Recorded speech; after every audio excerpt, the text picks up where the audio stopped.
evermore.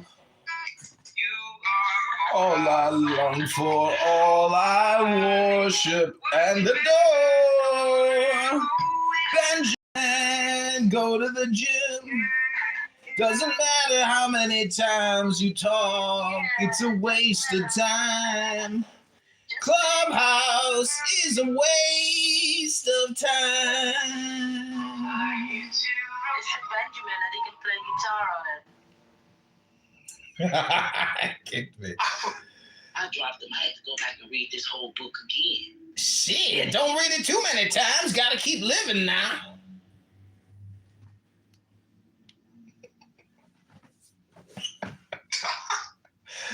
Oh my gosh. Hello?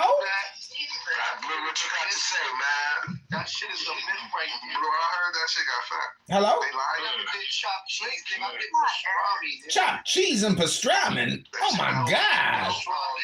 Motherfucking heart attack over here. Always, Trey. Always, white boy, bitch. What are them wires in there? You guys talking about the Democrats? Hello? See why we don't let people come over. It just looked like a... 2018 peace agreement. Well, everything there are Molson, PC5, former president, 5 former PI president. They are topic.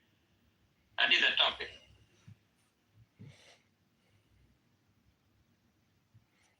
Again, besides this, but even Tay doing vertical, it's like he does movies every year, but because he did a new medium and because it's a hot medium, it got traction in the trades, and we were talking about this. I'm like, but you're still doing romance, and you're still doing, like, you know, Tay digs the hot fucking sexy black dude. I'm like, bro, we need to put you in something like Edge. We can put you in something like, I told him like it wasn't a pitch. It was like this one character I have that's like a mentor in Hawaii with like a beard, Objectively, throughout different societies, we see that different societies answer their own ideas on what an adult is, because there's, come on, shit, man, that's not a hopeless finish. And you fuck with it. Go ahead, go ahead some more. Oh yeah. So basically, what they've been saying here is that we know age is a social construct. The point of like a cannot be. What are you doing? Right? What are you doing? So what are you saying? What are you doing? You're right up to me. Hello? All right. So different cultures have different consenting ages, right? You can clearly see in the United States of America, states have different consenting ages.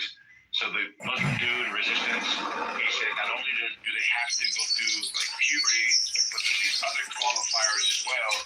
They have to be like mentally sound, and they have to be able to consent. Okay, so that's qualifier that he added to the Islamic faith in the modern day.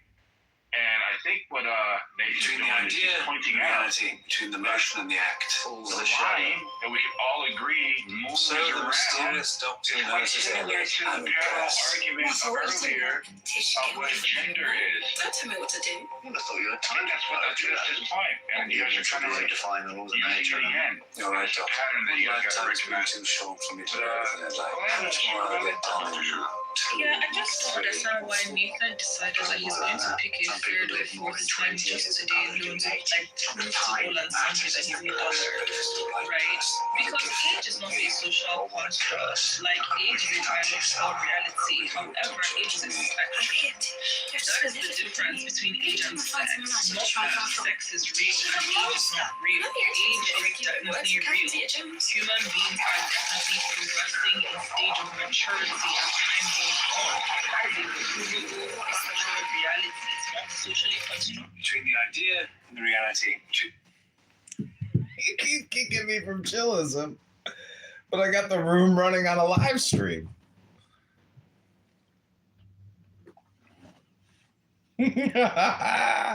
Let's just confirm I'm live streaming these retards. Is that it? Yeah, we got him. We still got him. Chillism Nathan is dumb as shit. Oh my God. Sugar Belly, the low IQ clown. Oh my God.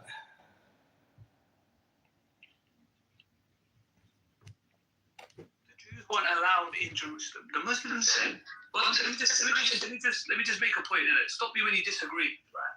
Don't start speaking for no reason. Because if we agree, you don't have to speak, because I'm speaking for you, do you know what I mean? So the Muslims took over Jerusalem. There was a 400-year exile on the Jews. The Muslims... Yeah, I'm going to stop you right here. Aziz, you're wrong. You're wrong. You told me to stop you when you're wrong. You're wrong. Just breathe for a second. You're wrong, Aziz. So cool.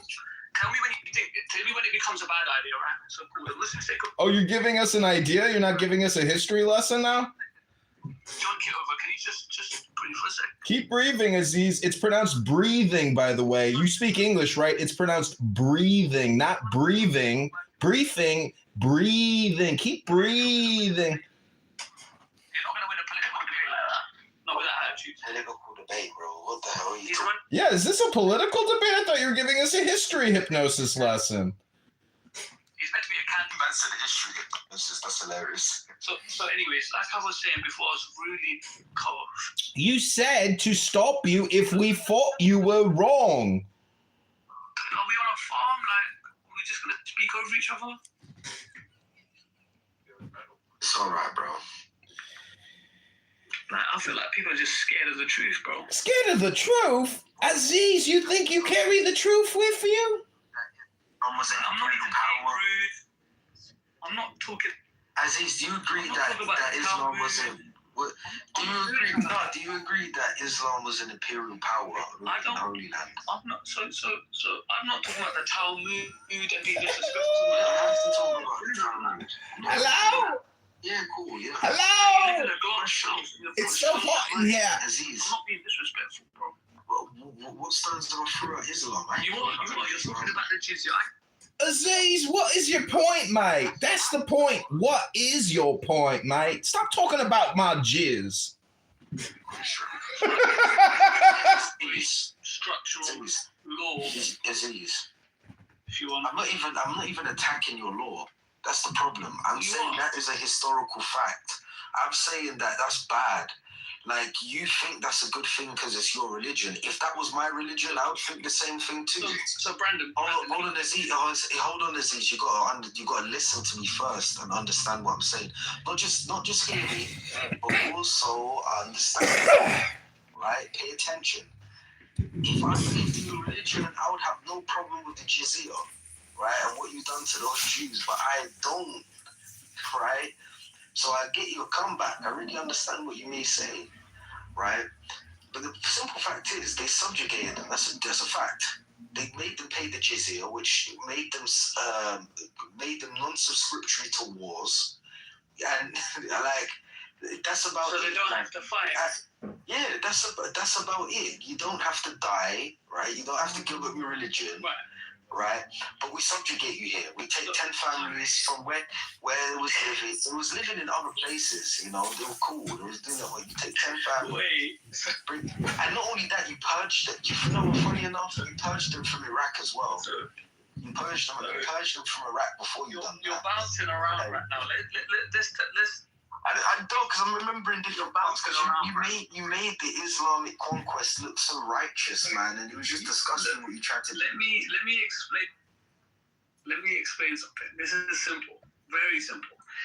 If you lived in Jerusalem at the time, and you were a Jew, listen to this. This is about to blow your mind. You won't believe what I'm about to say. If you were a Jew in Jerusalem, you didn't go to war and you paid a... I can't really give a shit what he's got to say. Oh, my God. Oh, my God. This is unbelievable. Unbelievable. Lordy, Lordy, Lordy. Lordy, Lordy, Lordy. We're back. And we're bigger and better than ever before. Hello? Hello?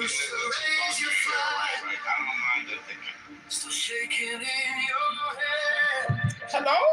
You crave the final word, but don't know where you stand. You call these friends to war. You call these down to shit. You win a little fight and lose your own true name. This is the prudence of a victory. Knowing which battles you can leave undone. You're now going to the American House Committee. Here are 3 common ignorant signs of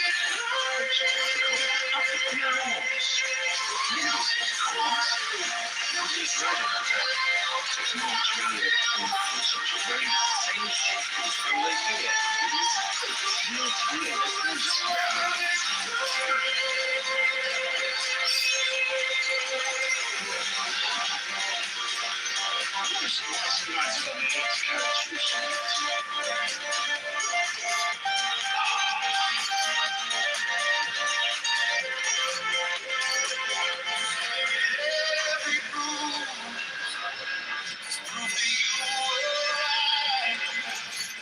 But pride's a heavy sheet. It feels the softer light.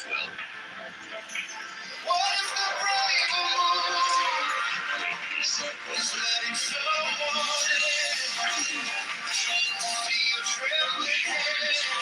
Still call that a win. This is the prudence of a victory. Knowing which battles you can leave undone. Know that you're able from the edge of your throne. That's the wisdom of a victory.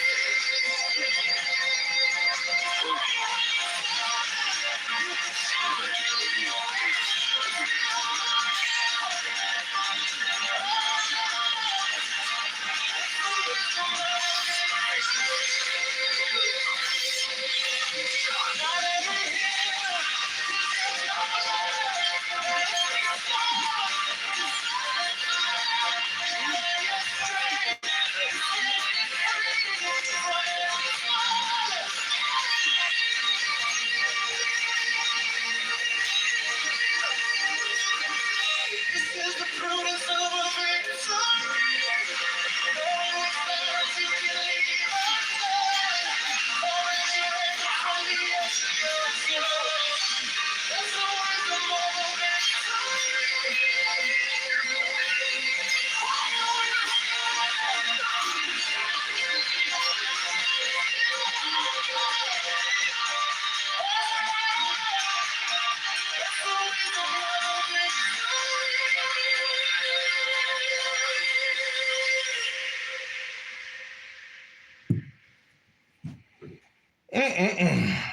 Lordy, Lordy, Lord. Do you know what eating banana can do to your liver? Bananas are actually edible when they're... The invocation of Horus. Strike the master chord. Draw the flaming sword. Crowned child and conquering lord, Horus, avenger. O thou of the head of the hawk, thee I invoke. My wife's not a whore. Thou only begotten child of Osiris thy father, and Isis thy mother, he that was slain, she that bore thee in her womb, flying from the terror of the water, thee I invoke. O thou whose apron is of flashing white, whiter than the forehead of the morning, thee I invoke. O thou who hast formulated thy father and made fertile thy mother, thee I invoke. O thou whose garment is of golden glory, with the azure bars of sky, thee I invoke. Thou who didst avenge the horror of death, thou the slayer of Typhon, thou who didst lift thine arms, and the dragons of death were as dust, thou who didst raise thine head, and the crocodile of Nile was abased before thee, thee I invoke. Rural Illinois hospitals are on a short list for being thou at risk whose of lens closing. hideth the universe with night, the impermeable blue, Thee I invoke. Thou who travellest in the boat of law, abiding at the helm of the aftett boat, and of the sextet boat. Thee I invoke. Thou who bearest the wand of double power. Damn. Thee I invoke. It shed the darkness of blue light, the unfathomable glory, the untraveled, the unthinkable immensity of space. On purpose. Well, Israel has not allowed food in one darkening sphere of fire. Thee I invoke. O thou who bearest the rose and cross of life and light, thee I invoke. The voice of the 5, the voice of the 6, 11 are the voices. Abrahadabra. Strike the master chord. Draw the flaming sword. Crowned child and conquering lord, Horus, avenger. By thy name of Ra, I invoke thee, Orc of the sun, the glorious one. By thy name, Harmachis, youth of the brilliant morning, I invoke thee. By thy name, Mao, I invoke thee, lion of the midday sun. By thy name, Tum, orc of the even, crimson splendor of the sunset. How did they ever I use their invoke benefits? By thy name, Kefra, I invoke thee, O beetle mastery of midnight. By thy name, Hur-Par-Krat, Lord of silence, beautiful child that standest on the dragons of the deep, I invoke thee. By thy name of Apollo, I invoke thee, O man of strength and splendor, O poet, O father. By thy name of Phoebus, that drivest thy chariot through the heaven of Zeus, I invoke thee. By thy name of Odin, I invoke thee, O warrior of the north, O renown of the sagas. By thy name of Yahashua, O child of the flaming star, I invoke thee. By thine own, thy secret name, Uri, thee I invoke. The names are 5, the names are 6, 11 are the names. Abrahadabra. Behold, I stand in the midst. Mine is the symbol of Osiris. To thee are mine eyes ever turned. Unto the splendor of Geburah, the magnificence of Chesed, the mystery of Da'ath, thither I lift up mine eyes. This have I sought, and I have sought the unity. Hear thou me. Mine is the head of the man, and my insight is keen as the hawk's. Hi. By my head I invoke thee. I am the only begotten child of my father and mother. By my body I invoke thee. All you do is create crap. About me shine the diamonds of radiance, bright and pure. By their brightness I invoke thee. No doubt. Mine is the red triangle reversed, a sign given of none, save it be of thee, O Lord. By the Laman I invoke thee. Mine is the garment of white, sewn with gold, the flashing abbai that I wear. By my robe I invoke thee. Mine is the sign of Apophis and Typhon. By the sign I invoke thee. Mine also is the turban of white and gold, and mine the blue vigor of the intimate air. By my crown I invoke thee. My fingers travel on the beads of pearl. So run I after thee in thy car of glory. By my fingers I invoke thee. I bear the word of double power in the voice of the Master. Abracadabra. By the word I invoke thee. Mine are the dark blue waves of music in the song that I made of old to invoke thee. Strike, strike the master chord. Draw the flaming sword. Crowned child and conquering lord. Horus, avenger. By the song I invoke thee. Beautiful. In my hand is thy sword of revenge.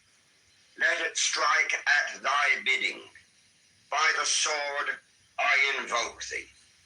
The voice of the 5, the voice of the 6, 11 other voices, abracadabra.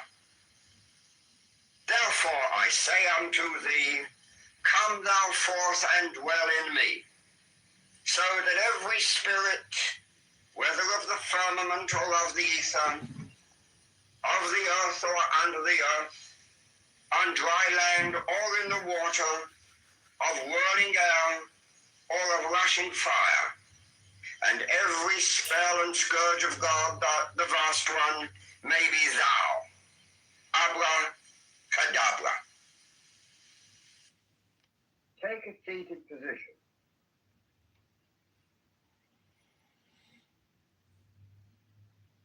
Command yourself to relax. Start rhythmic breathing. Let us ask for divine guidance at the beginning of each session. O Lord of the universe, the vast and the mighty one, ruler of the light and the darkness, we adore thee and we invoke thee. Look thou with favor upon me, who now standeth before thee, and grant thine aid unto the highest aspirations of my soul, that I may be enabled to accomplish the great work, to the glory of thine ineffable name. Amen. Amen.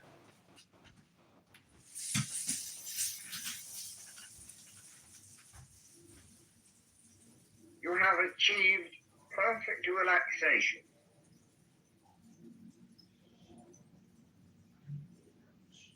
Your mind is at peace.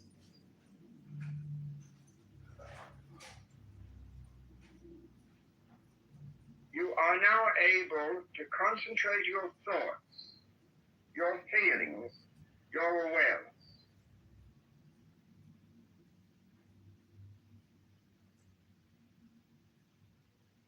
Imagine now that towers above you another being who represents your higher self, your holy guardian angel.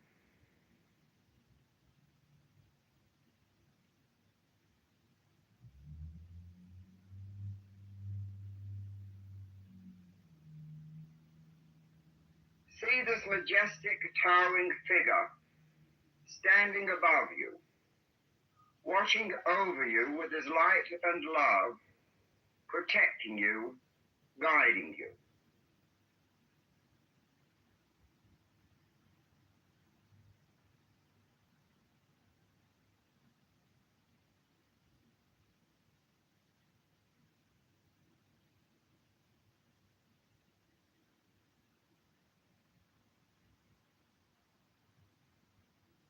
With each breath you take, you aspire and yearn to be one with your angel.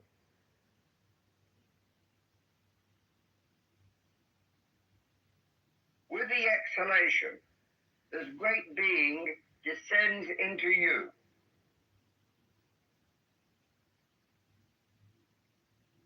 You and your guardian angel are becoming one.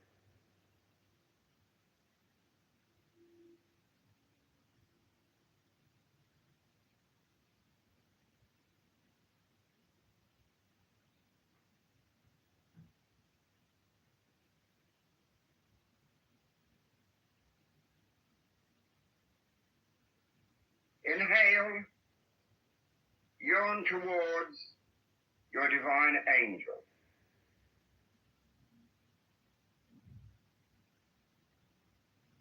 Exhale, he descends and occupies your being.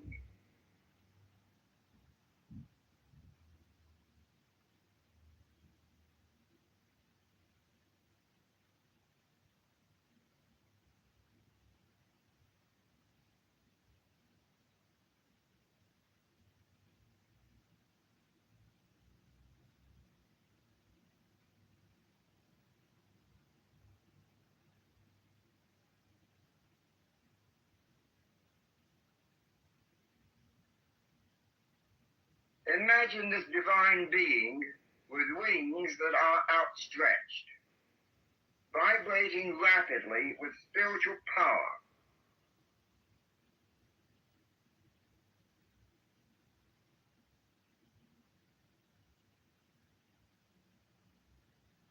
He stands above you, benign, gracious, beatific.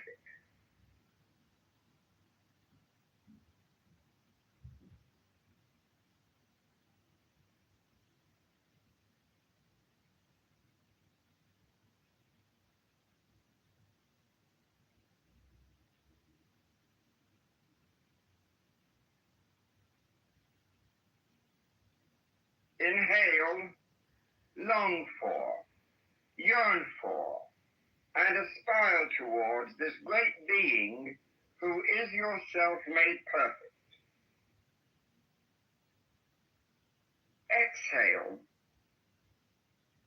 imagine and feel this divine spiritual figure descending, occupying your body, your mind, your soul.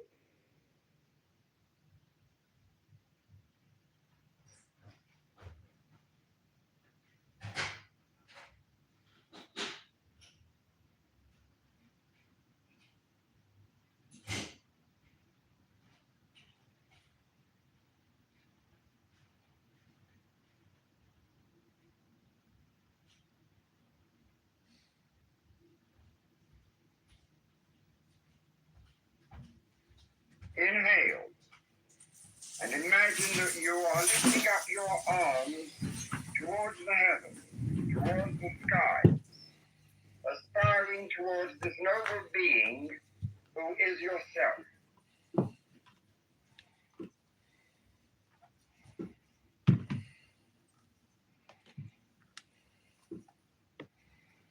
Exhale. Feel the air going out of your body and your higher self, your angel, descending into you.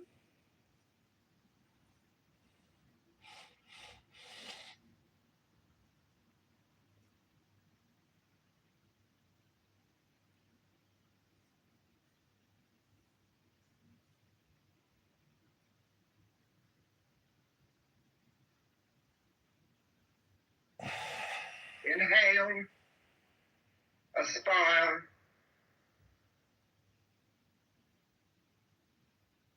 exhale, you are one.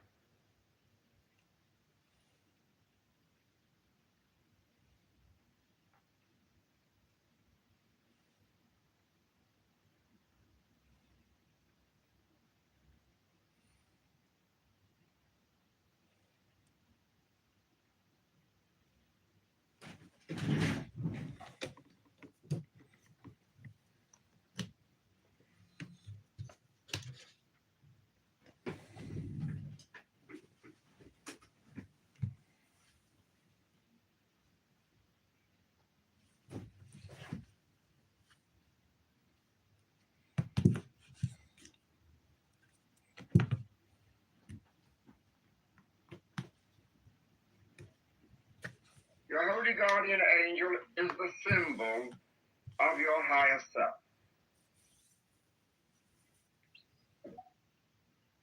Hello? Can you see this?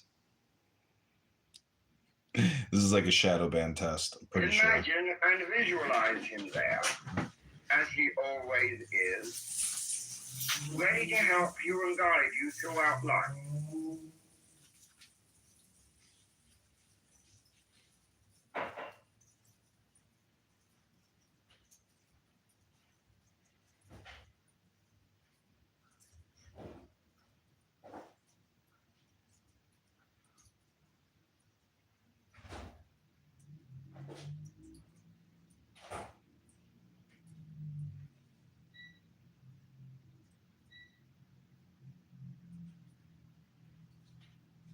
As you inhale, yearn for your guardian angel.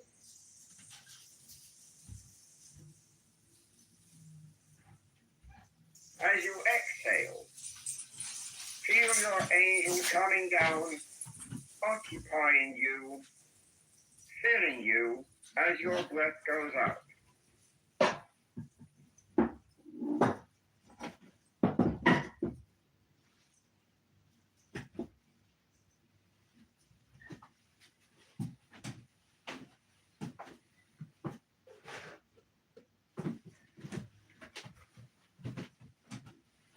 Inhale, aspire. Howdy. Exhale, you are one.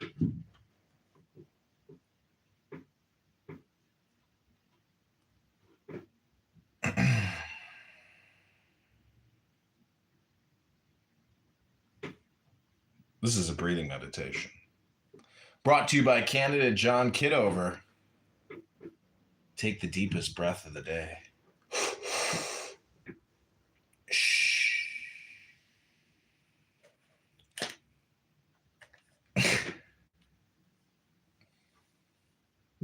Mentally, you see your angel. You feel his presence, handsome, beautiful, robed in brilliant, scintillating white light.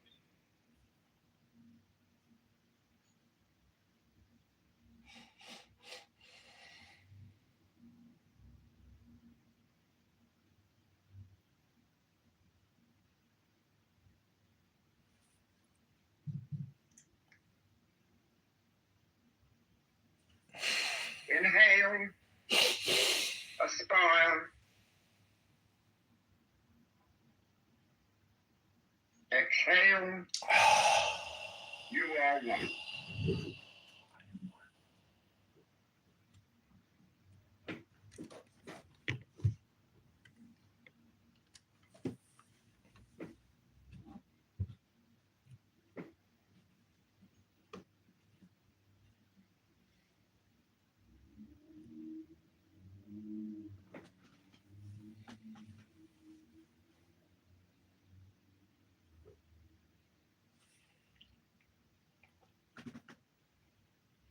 You are gradually merging with this gigantic figure of the angel.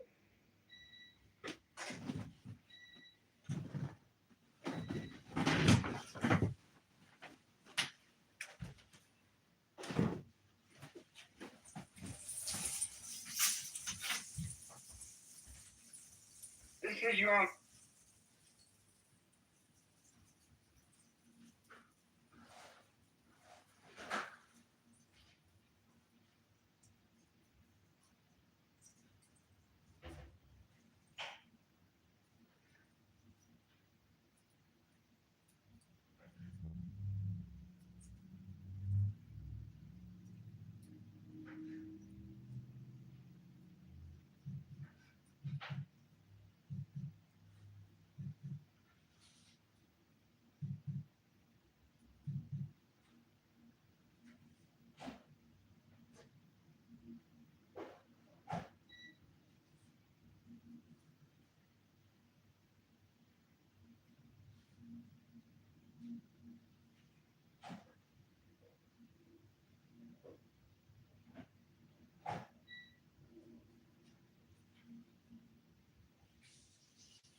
presume on? How does it know when I'm gone?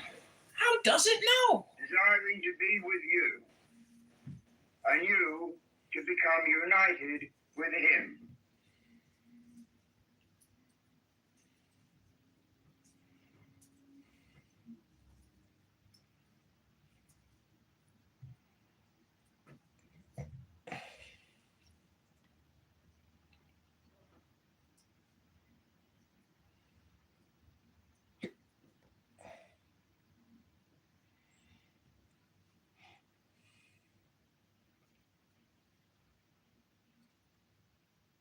Yearn for your guardian angel.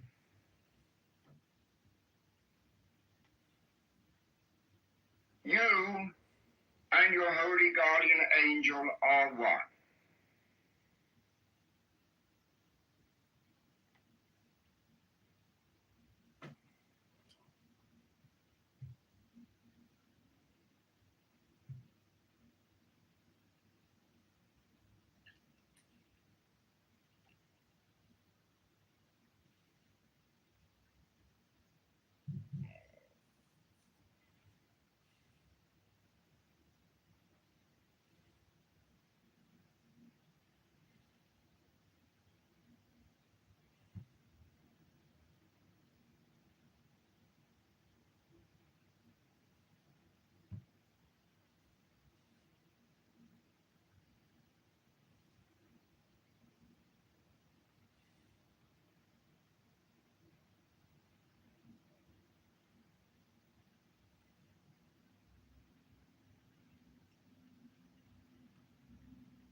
This is the goal of your lifetime.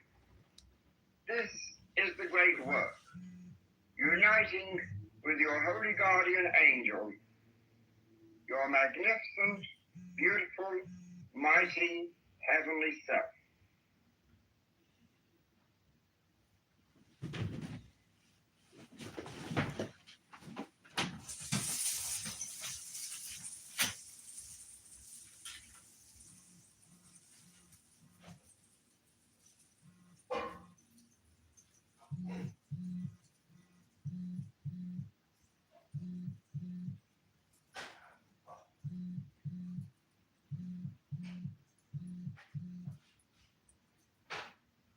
Meditate quietly.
Hello?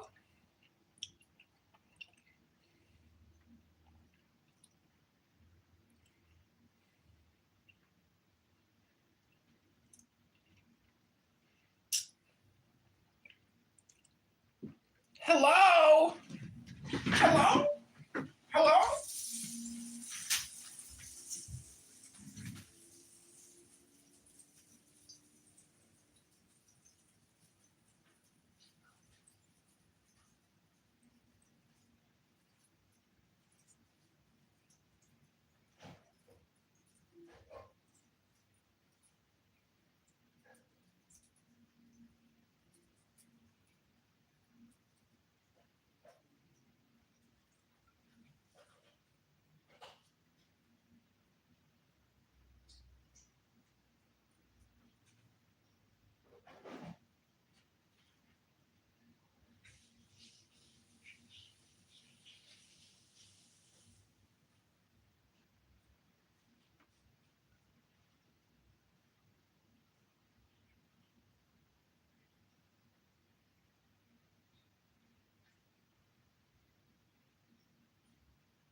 sing with me that wonderful peroration to an ancient adoration.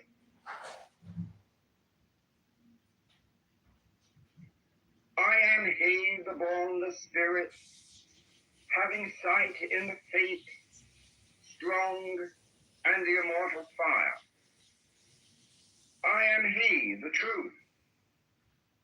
I am he who hates that evil should be wrought in the world. I am he that lighteneth and thundereth.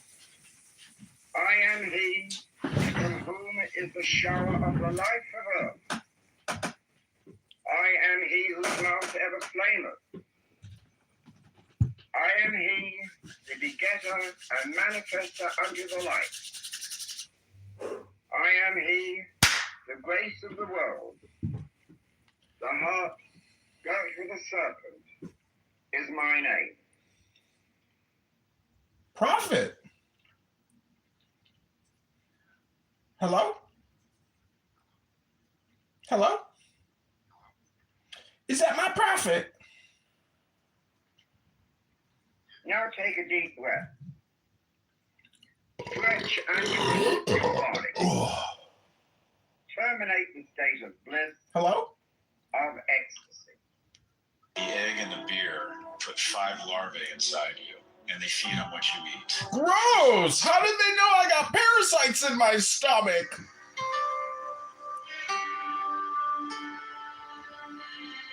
How did that YouTube ad know that I'm having a beer and I got parasites in my stomach? From the eggs.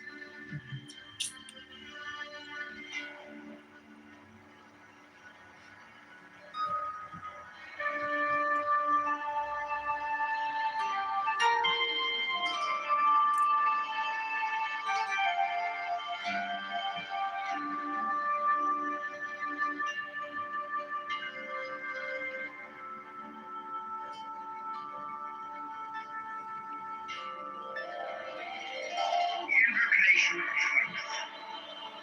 Procul, o procul esti profani, all lusty, on Peter. In the name of the mighty and terrible one, I proclaim that I have banished the shells unto their habitations. I invoke Tahuti, the Lord of wisdom and of utterance, the God that cometh forth from the veil. O thou, majesty of the Godhead, wisdom crowned Tahuti, Lord of the gates of the universe, thee I invoke. O thou of the ibis head, thee I invoke. Thou who wieldest the wand of double power, thee I invoke. Thou who bearest in thy left hand the rose and cross of love and light, thee I invoke. Hello? Thou whose head is as an emerald, and thy nemes as the night sky blue, thee I invoke. Thou whose skin is a flaming orange as though it burned in a furnace, thee I invoke. Hello? Behold, I am yesterday, today, I'm trying to get elected in Peoria, Rockford, Illinois in the 16th district. I'm a write-in candidate because I got kicked from the ballot for insufficient signatures. Which is as light unto the dwellers in the watchtowers of the universe. I am the charioteer of the east, Lord of the past and of the future. I see by mine own inward light. What the fuck? Lord of resurrection who cometh forth from the dust, and my birth is from the house of death. O ye two divine hawks upon your pinnacles, who keep watch over the universe, ye who accompany the bier to the house of rest, who pilot the ship of wrong, ever advancing onwards the heights of heaven, Lord of the shrine which standeth in the center of the earth. Hey, CM! Hey, CM, how's it going, CM? What are you here for? Are you here to just check out to see who I'm listening to, or is there something you want to say? But, you know, I got kicked out of every room, but you know what, CM? I'm recording every room. I've got a lot of phones going right now, and it's incredible. Like, they're the dumbest people I've ever heard in my life. Stream the Kameni room. Which one is that with Matthew? What, you got kicked out of there? I don't think I'm filming that one, but anyways, you know, the dumbest people. CM, I'm not kidding you. This app is a tractor beam for stupid people. Nathan and Andrew R., they have talked about trans all day long. CM, you're not confused on what a man or a woman is, right? You do realize there's only two genders, two sexes, penis and vagina. And any of these dumb people that want to play word games all day long, oh my God, they're stupid. He is in me, and I in him. Mine is the radiance, burning the path close over the pond. I travel on high. I tread upon the firmament of you. I raise up flashing flame with the lightning of mine eye, ever rushing on in the splendor of the daily glorified law, giving. Let me see if I can find that Khomeini room. Thank you. Do you know what the title of the room is? Is it? What do you guys think? Iran's gonna get it in the next couple of days? Iran? Yeah, most likely. I think so. Bomb, bomb, bomb, bomb, bomb, Iran. I just want a stable economy, man. I'm just tired of this. Oh, he just wants a stable economy. Oh my God, Aziz. Hold on. That's still fair to ask. He just wants a stable economy. Who doesn't want a stable economy? It's a competition, Aziz.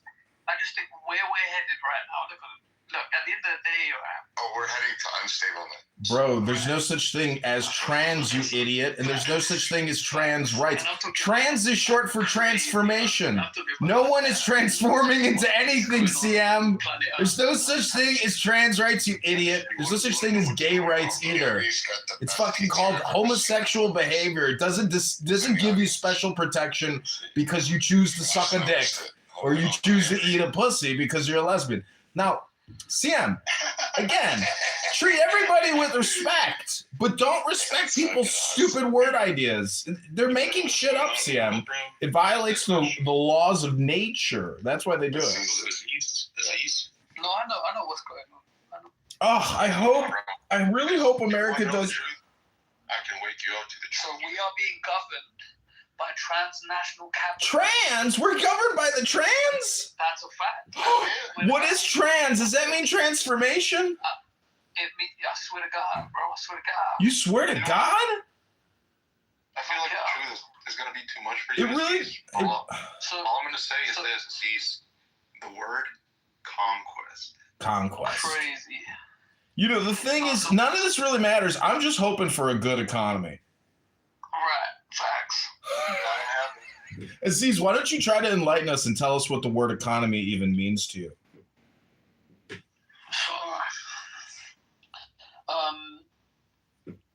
You're so learned on the Palestinian-Israeli conflict, and you're not even from the region. I can't wait to hear what you think economics means to you. So, Bondi told me the S&P 500 is at 50,000. And, but it's all... Hey, bro, all seriousness aside, did you guys watch the Pam Bondi hearings? That was crazy, bro. It was freaking the best thing I've seen. That was If somebody can link that, please. There's this thing called YouTube. You just search it. You go on YouTube and you type in Pam Bondi hearing, and that's how you find it. Hello? Kitover, tell me you weren't impressed by it. It was fucking awesome, no? Funny, bro. All right. Oh shit! 10 hours ago, 15 hours ago. This is fucking new. No, it's fucking. It's like 6 hours long, bro. I listened to it. It was fucking awesome. It was so. Hey, do you know the funniest bit was when the guy? Is she like a stupid bitch though? Hey, watch it. Just watch it, bro. Just watch it, bro. All right. Wait, which one was this? When I went in the black guy was talking to her. It was like last week. Yeah, I feel that, man. Well, she's so dopey, bro. And Bondi told me it's true. She was a lawyer. She speaks to a lawyer. She says, "You're not even a fucking real lawyer." She says it under her breath. Like, she's so mad, bro. Bro, she's like a little child. You know that? She's like a brat. Did somebody step in something? I smell something. Can everybody check their shoes? Did somebody step in some dog shit? Oh, never mind. That's just resistance. My bad, guys. He was saying that you can marry and have sex with a girl that just had puberty. Isn't that amazing? Shut the fuck up, you pedophile. My brothers is it. Come on, man. Tell him again, man. Nah, I fuck with my brother. That's my brother, man. My bro, you're a legend. Let me see. You know, He's a child rapist. you do realize that when Pam Your brother? That's cap. Pam Bondi, when she I have evidence. I have paperwork. listen, Pam Bondi, when she was talking to Rasklin, and she's like, "You're not even a lawyer anymore." Do you realize that? Do you realize that Jamie Rasklin, aka that hair plug Democrat, a piece of turd? Do you realize his son, suicided himself because of his father?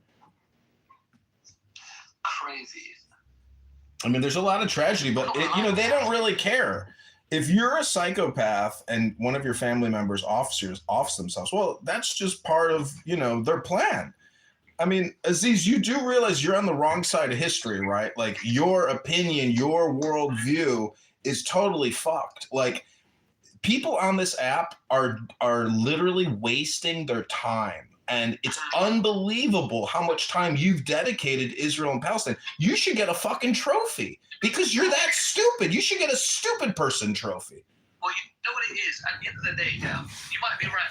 Maybe I'm not on the side of transnational capital and those guys, Baal and those guys, right? You might be right. Like, maybe I'm not on the side of the Clintons and, the Satanist devil worshipping, technocrat elites. Maybe I'm not. Maybe I'm naive. Maybe I don't know how the world works. Maybe you do. Maybe you know something I don't. Maybe Larry Fink is morally superior to me. Maybe you're right. Maybe BlackRock and Vanguard and all the fucking technocrats. Maybe they are just morally superior to me, Lord. Maybe you're right. Maybe the reason why Rome fell and fucking the Mongols fell because no one stormed their gates. Why did they fall? Maybe you have the answers. Maybe I don't. Maybe I have. Maybe I don't. Maybe you don't know shit. Maybe you don't read a book. Maybe you don't even go to the gym at all. I don't know what you do with your life, Schmucko, but let me ask you a question. What year is it? 1973. There we go. I talked to a Muslim yesterday. He said it was the year 1400. You both got the wrong year. Hello? Yeah, but you're American, bro. But bro, you're American. What does that mean? You should be back in Somaliland, robbing a pirate ship or something and, making a Tom Hanks film. Hello? You're literally American. Like, you think that red team, blue team politics is the answer. Like, you don't even know that you're being subject to lobbying and vampiric banking systems that are pulling your little heartstrings every season. And you think because there's midterms that, maybe we'll figure it out because we get to vote. Like, you don't even know what the fuck is going on. Hello? Do you know what made me laugh? What? That Donald Trump, Mm-hmm. he was on the aeroplane, Air Force One. You know what he said? Well, you got food in your mouth? Bro, brother. No, one fucking. Brother, clear the fucking food from your mouth. You want some? Stop eating and talking at the same time. It's rude. Okay, 1 second. Jesus Christ, mate. Donald Trump said, that he has been acquitted from Jeffrey Epstein's trial. Mm-hmm. And he's not even. Bro, come on, man. Bro, come on, man. Bro, look at the room title. The title's changed. There is no such thing as trans, gay, or Palestine. They're all made up, mate. They don't exist in the real world. These are concepts, words that people use to propagandize certain sentiments, you might say, for special rights that they don't actually deserve because there's no such thing as what they claim. You see what I say? You see what I mean? One second, bro. Kitover, what do you think is going on here? What do you mean what I fucking think is going on here? What with regards to what, mate? What are the sides of sides? Don't tell me the right side and the wrong side. What other sides? Explain the sides. What other side? How much you... It's, mate, I had somebody once tell me they did something unexpected. And guess what they said to me? They said, be good. Be good. They summed up their entire philosophy in one fucking statement. Be good. So when I'm talking about being good on October 7th with the Supernova Festival, see, there are people on this app that actually applaud murder, terrorism, barbarity, piratism. You understand that those are pieces of human shit? Are you a piece of human shit? Hello? What happened in Iraq? What happened in Iraq? What year is it, mate? Iraq is still there on the fucking map. They got a constitution. They got a government, mate. They're still there. What happened to Iraq? They're still there, mate. You killed one. What happened to Donald Rumsfeld? He's dead. What happened to Saddam Hussein? He's dead. What happened to George Bush? He's dead. Mate, everyone is going to die. My point is, if you come here all day long and waste your fucking time, you're literally gonna die on Clubhouse picking your arse. Wasting all your fucking time, you fucking moron. That's my point. That's my point. That's why I support Jelani. Who the fuck is Jelani? Is that a form of Jello pudding? Put it in your mouth, Jelani. Is that what it's called? Is that a brand name for a pudding? So you support ISIS, Fair enough, mate. There you go. Go back to your books. Go back to your family. Go back to your gym. Do something with your life, Aziz. This is pathetic, mate. How can you waste all your time on Clown House arguing for a country that doesn't even exist supporting terrorism? You're fucking warped, mate. Do something with your fucking life. You're actually an idiot. You don't even sound know. like the New York guy that is so fucking freaking cool, dude. Thank you, mate. My point is these booty hole pickers who come here and waste all their fucking time fucking sitting here debating a country that they're not even from. It's like you got some kind of vested interest. It's like you care about something, but it's the wrong thing. You should care about yourself. You should care about your well-being, mate. Hello? Can you hear me? Hello? Can you hear me? Hello? Hello? I'm not trying to get your vote. You don't even live in America, you fucking wanker. I'm gonna vote for Israel. No, you do realize it's only because of white charity that you're even in the country you're in. Man, hey, listen, I said 3,000 years ago. Listen, you dumb fucking African export. You're lucky you're even in the country you're in. You're only there because of charity. Your whole life is because of charity, mate. You're lucky you live in the country you live in. Hello? Can you believe all those British soldiers went to Europe and died fighting in World War II so pieces of shit like you could come in their country and sit there and complain all day long on the internet? Oh, those poor bastards that died. Fucking Ohio Beach, Omaha Beach, died for you so you could come on Clown House and complain all day long. Mommy and daddy didn't raise you well, eh? Didn't raise you with an education, eh? Honestly, he's got a point. Got a point. I got a point. Man, he got a lot of points now. My pastor got a lot of points. He told me them kids gonna die. I said, Pastor, we meant to be Christian. Now he said, listen, I love me some Israel. No, man, we're gonna send them guns and bombs. Goddamn, I said, Pastor, now what about me? Ain't they from there? Mary and Joseph, ain't they from Israel? I said, I don't give a fuck about it. Mary and no Joseph. I don't give about Black Rock. Listen, mate, I'll get up every morning. I'll pray to Black Rock. What do you pray to? Isn't Black Rock in Mecca? Aren't you a Muslim?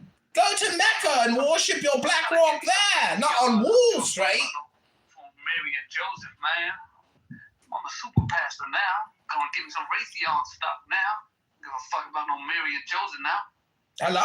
I'm trying to get me some damn Israel, no being Tel Aviv. What's it like being on an Interpol watch list for being a possible domestic terrorist, Aziz? Man, I'm a pastor. I don't even believe in God, man. I don't believe in that bullshit now. Let me help you get back to the purpose of life, Aziz. Silence, my friend, silence. Silence yourself and go accomplish something. You can't come to Clown House every day of the week and sit here and talk to El Normo, can you? That's not gonna help you with your career. That's not gonna help you with nothing. Let me help you out. Let me help you help you. Let me help you help yourself. Now Aziz is in the correct position where he belongs, in the goo. God damn it, Lord! I told you to stop hanging out with them goddamn Hispanics. Damn. So, in conclusion, a lot of people come here to talk their shit, to waste their fucking time because they can't figure out what to do with their lives. It's pathetic, really. They sit here and they come here and they pretend they got this cool American accent, but really they're pathetic. And they're only in a... Oh, he left. I guess I can stop talking like this now. Bye, everybody. Oh, that was a tag team. That was Aziz's tag team. Did you see that?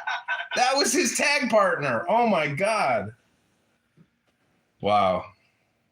This has been fun. Richard, there is no such thing as trans or gay or Palestine. I'm sorry, but they just don't exist. They're concepts. And people on this app the whole day, they spent the whole fucking day arguing, what is a woman?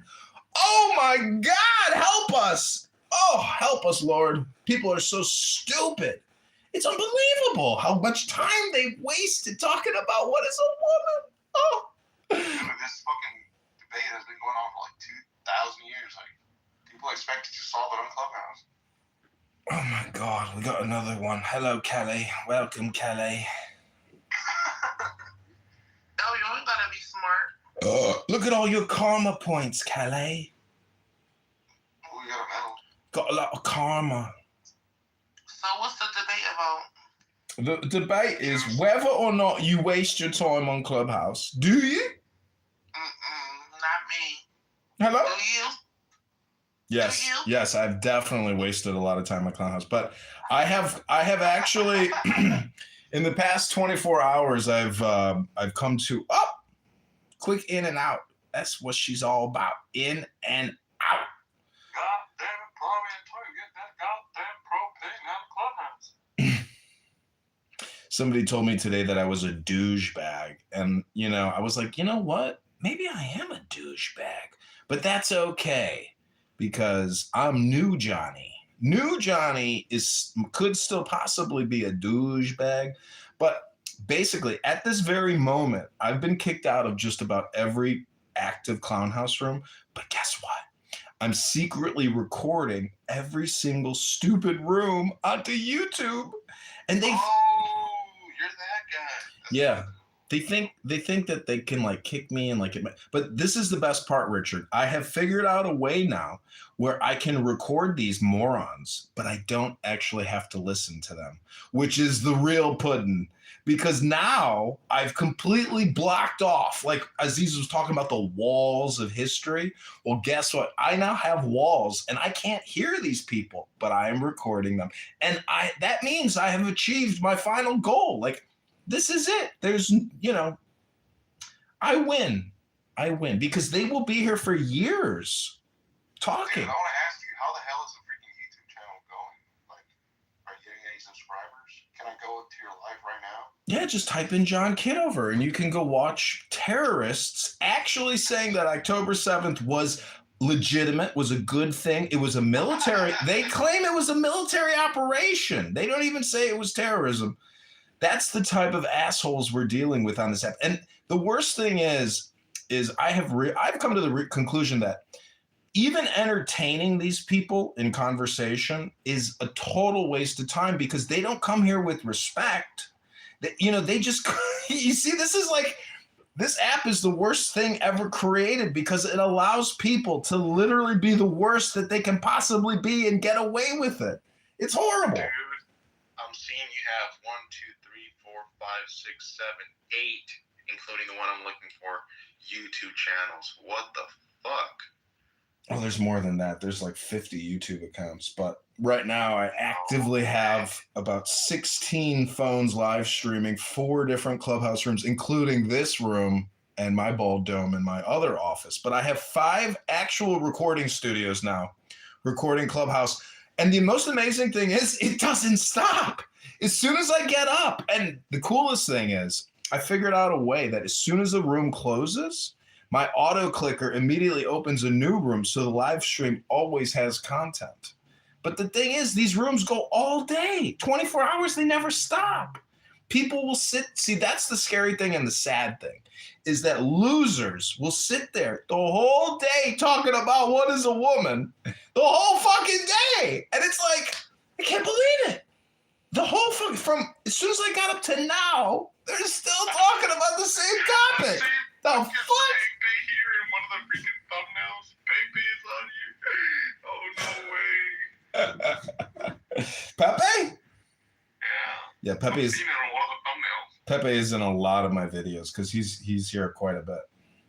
Pepe's cool. He's funny, like, but at the same time, he's also a horrible human being, and he's really stupid. Yeah. He makes the most egregious, disgusting statements, total vulgar, total profanity, and I honestly think he's probably homicidal / suicidal. He has said the worst, dumbest things I've ever heard. You know, he would be up in the top 10 for stupid people, but I don't know if you know what chillism is, and Nathan, the artist, but he is the dumbest person I have ever heard about. Today, he sat there with Sugar Belly and kept going back and forth. Sugar Belly, gender and sex are two different things.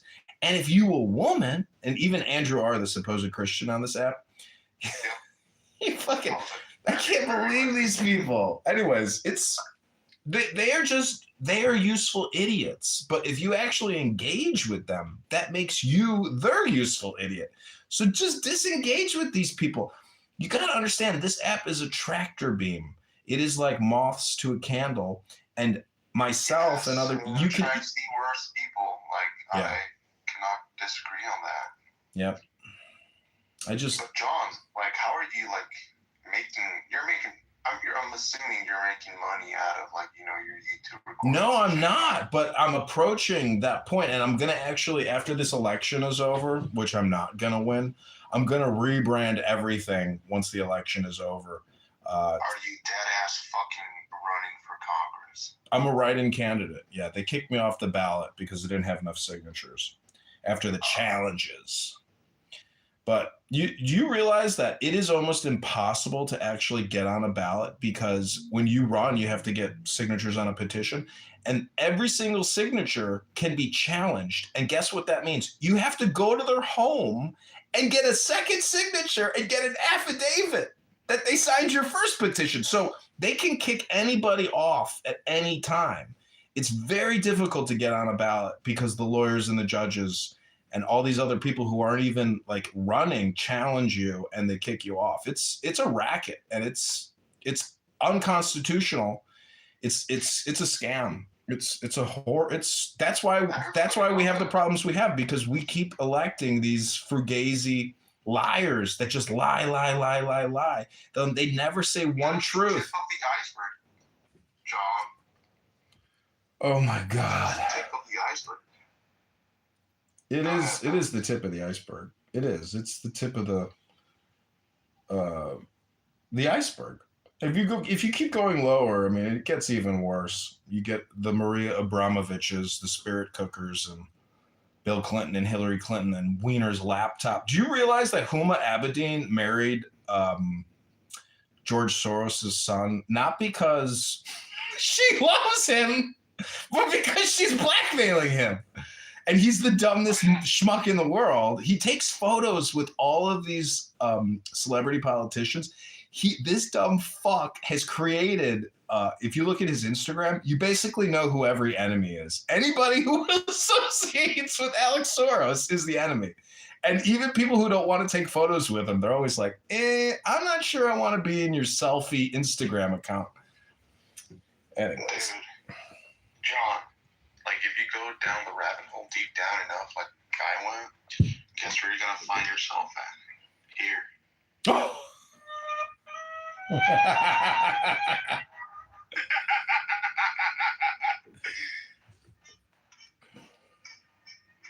right, that's enough. No, there's good people on this app. The sad thing is, it's just like, I've spent many years on this app and many years live streaming myself. And Why is that though? because of my disdain and my hatred for the dumb people here, and I just want to mock people because I hate these people here, that they choose to come here to waste all their time talking about the dumbest shit. And you can prove it by going into any room and introducing any topic, and the whole room will shift to that topic for hours. So Almost every room here in Clubhouse is ratchet as fuck. Ratchet? Yes. Yeah, it is a black culture app, and Yes. but honestly, you know what I really like about Black America, African Americans, is that when there's like a woke room, see, the great thing about this app is at the perfect moment when you need somebody to speak up against the stupidity, it's like a black guy who's got like the spirit of God in him and just makes fun of everybody. Then they can't make fun of him because he's black. And so they're like very respectful of the black guy that hates them and thinks they're stupid, and they give him a pass, but they don't give the white guy a pass. So what does that tell you? Don't entertain any fool in your life, because this is the game of life. It's just, but I love it when a black guy, a conservative, spiritual African American, just roasts these people, and they can't, and they fight back, but they're the weakest, the most pathetic. And I don't know if you go to this Andrew R room, but there's always these like Eastern European trans advocates, like Sasha, etc. They're so annoying. It's unbelievable. I hate non-native English speakers. That's what I have come to the conclusion of. So technically, a country is a group of people that talk the same way, sound the same. If you don't sound like me or you don't sound like an American, I hate you. That's what I've come to the conclusion. I hate you know what? I actually had that thought, like when in 7-Eleven. Mind you, I'm not a racist, but like I do feel that anger when I'm at 7-Eleven and like the person either doesn't know English or Spanish because I speak Spanish. Like if it's like, dude, I don't know about racist, but it's just like, yes, if they don't speak English, like it does kind of like trigger my my racism, but I'm not racist. In the real world, I don't really care that much. Like, I just want to move quickly. I'm not going to give an opinion to everything. But on this app, I do give opinions to, because if I'm talking, I'm usually giving an opinion. But anyways, I'm just glad, like, the past 24 hours has been great because, like, I have actually, like, shifted my recording operation to a different area of my house so I don't have to hear these people. But I find myself still checking my phone to confirm that the live stream is still running, because a lot of these people get smart and they try to play copyrighted music on me, and like that will kill my YouTube channel. And but they forget about it, and out of sight, out of mind. I want to disappear and just keep recording these people for as long as I can until it becomes a commercial success and I can monetize, and then I will truly be the happiest, like, funny, like it will be like God confirmed my suspicion and was like, here's your cash. How long have you been doing this for, though? Too long, but I think a lot of it is marketing and branding. Like, I can see the problem with a lot of people is they spend too much time creating content, but they're not spending time on the marketing. And so I think once this campaign election is over, if I rebrand everything, if I call it like, I Love Social Audio or Social Audio World or whatever, like if I rebrand it, when somebody randomly comes to my YouTube account, there's a greater chance that they will click subscribe or like because it's branded properly, etc. But it's a challenge, and people leave because it's so stupid. It's incredible though, because like, I could just give you a sample of any room quickly and you'd be like, yeah, what is wrong with people? Is this what people are? I think that like America has essentially collapsed. Like, we have been completely invaded. Like, look at Harry's PTR. It's just, oh my God. It's terrifying to know that we live with so many complainers that hate America. that live every day talking about Trump, TDS.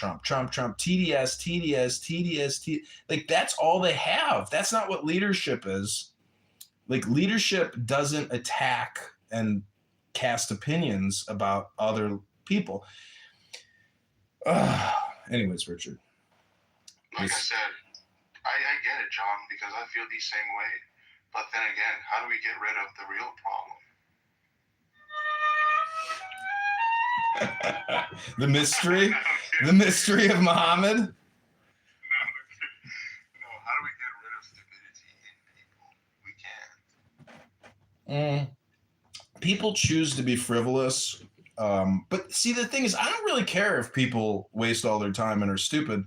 I just want to make money from them. I want to monetize them to their dismay, because if I can actually monetize them and then they find out that I have monetized them, like, they're going to be furious. Like, they're going to say, why the fuck is this motherfucker making money? That's what they always say. Can you bring Frankie up real quick? Who? You definitely say something about this. Frankie, which mic coming up, brother? How you doing, bud? You know, your brother. Hey, brother. That's what they like to say on Clubhouse. Hey, brother. How you doing, Frankie? Long time no see. First time, long time. Doing good, Rich. Doing good, brother. Listening in. Love a good rebrand. I've been in the comments, actually. I just rebranded about like July. And before that, I had the company for like 5 years. So much more happy for doing everything I love with it. And you're right. A lot of content distribution. But just putting out the content, where's it going? Who's it going to? How are you getting out there? How you get what? I'm gonna give you a little chicken nugget here. Desert martini. Thanks for having me, by the way. Garlic. Oh. This is what I always tell people. It's the first thing I tell people, like early on when they're starting, like, they're trying to create the ideas and the brainstorm. Is get your pen and paper in front of you, and you're like, what's the first thing I put on the paper? The date, a name, dear diary. No, this is what you're gonna put down. What is going to separate you from everybody else? It's one of the things I always tell people is, and then when you start thinking about that, you start thinking about what everybody else is doing. Now, what everybody else is doing, the majority of the time, is some things that will have to be done, whether it be just a social media post, stuff like that. But what are we putting out there, and who are we getting the eyes on? What are the hashtags? I mean, I do things a little differently, like with like besides like social media posts like that, like the podcast that I have, very popular, very grateful to be able to have a really good platform to where the marketing kind of I don't want to say it does itself, but it took 4 or 5 years in order to be able to rebrand into something more successful than when it was like officially launched. Because being so involved in what I'm involved in the hockey community. Playing 20 years. I was right with the NHL for a few years. So there's the photography, shooting photos of the Flyers, and then just building those connections within just a business mindset. And you wrap that all in the one, and that's where Triple Pucks Media came. And you see my picture right there. That's the first team that we put in, Triple Pucks hockey team. It's all within the brand. So they're even just marketing from just wearing a jersey. And what we do for sponsorships and marketing, especially with the showcase that we have coming up in June, shout out Hollydale, Ice Arena. I think about these kind of things because it's hard, dude. It's hard. I mean, the content is actually the easy part. Once you have the vision, the different things that you're doing, and but getting it out there and doing different things of getting yourself out there. What we do is we'll throw like a logo. I'm doing an email right now. So one of our partner sponsors for the showcase. We have our logo going on one of the jerseys. I mean, the players are gonna wear. So, and then plus we do photo work, video work, and for that company, for that brand, she's a real estate agent. She's a good friend. She sold my old house, and then we bought this one. She did the little double doozy. But she does her little videos and stuff like that. And when her and I were talking, she's like, "You know what? I love that idea. Put my logo on one of the hockey jerseys." Now you're going into a world that she's not necessarily involved in, but she's gonna have a different set of eyes on her. My last real estate agent that I actually did work for, but that I actually brought in and did sponsorship with her. I locked her in for 4 months. Dude, she sold 3 properties. There's nothing wrong. I also work in real estate too. So, with all that being said, love a good rebrand. If you're thinking about it, you got it. Then you're gonna do it. And what I mean by you're gonna do it is like you're already thinking about it. The juice is already flowing. You're gonna start getting those ideas down on paper, and all of a sudden it's all just gonna come. You're gonna be like, holy shit, I have a brain in front of me. There's anything, and I'll just throw it out there. And hopefully, I'm sure Rich will bounce. I always try to help people and guide people whenever I can. Same to you, Lord. You know, obviously, so you. Thanks, yeah. Follow people back. Don't hesitate to reach out and brainstorm a couple ideas. I'll bring you in the StreamYard. We'll do a little virtual, and we'll just bounce those ideas off each other. And it was some insight. Remember, Rich has been in the StreamYard before. We've had a little conversation and just bullshit, of course, but. Yeah, dude, I love a good rebrand. If there's anything I can do to help, don't hesitate. Yeah, by the way, good thing Rich was in here because I came in because Rich was in here, so I guess it worked out for all of us. Big Daddy Rich. Big Daddy. I love your smile on the side with a little flow there. Good God. that beard is actually a beard. My guy. But yeah, man, whatever I can do, dude, I'll give you my. Well, click that link above. That's a YouTube account live streaming Chillism right now. And, you know, you actually have a category, which is a sport called hockey. I have a category called retards. I find retards on Clown House. That problem with the thing is you got an industry, you know. I have basically found brain rot, and it's very difficult to monetize brain rot because first off, everything that people say here is so vulgar and profane, it's almost impossible to monetize it. So you got to be very careful of what people are saying. Otherwise, YouTube will give you a community guideline strike and take you down. So what you just did right there, what you said, excuse me, talking about the old dumb heads, and talking about them and stuff like that. Well, people love drama.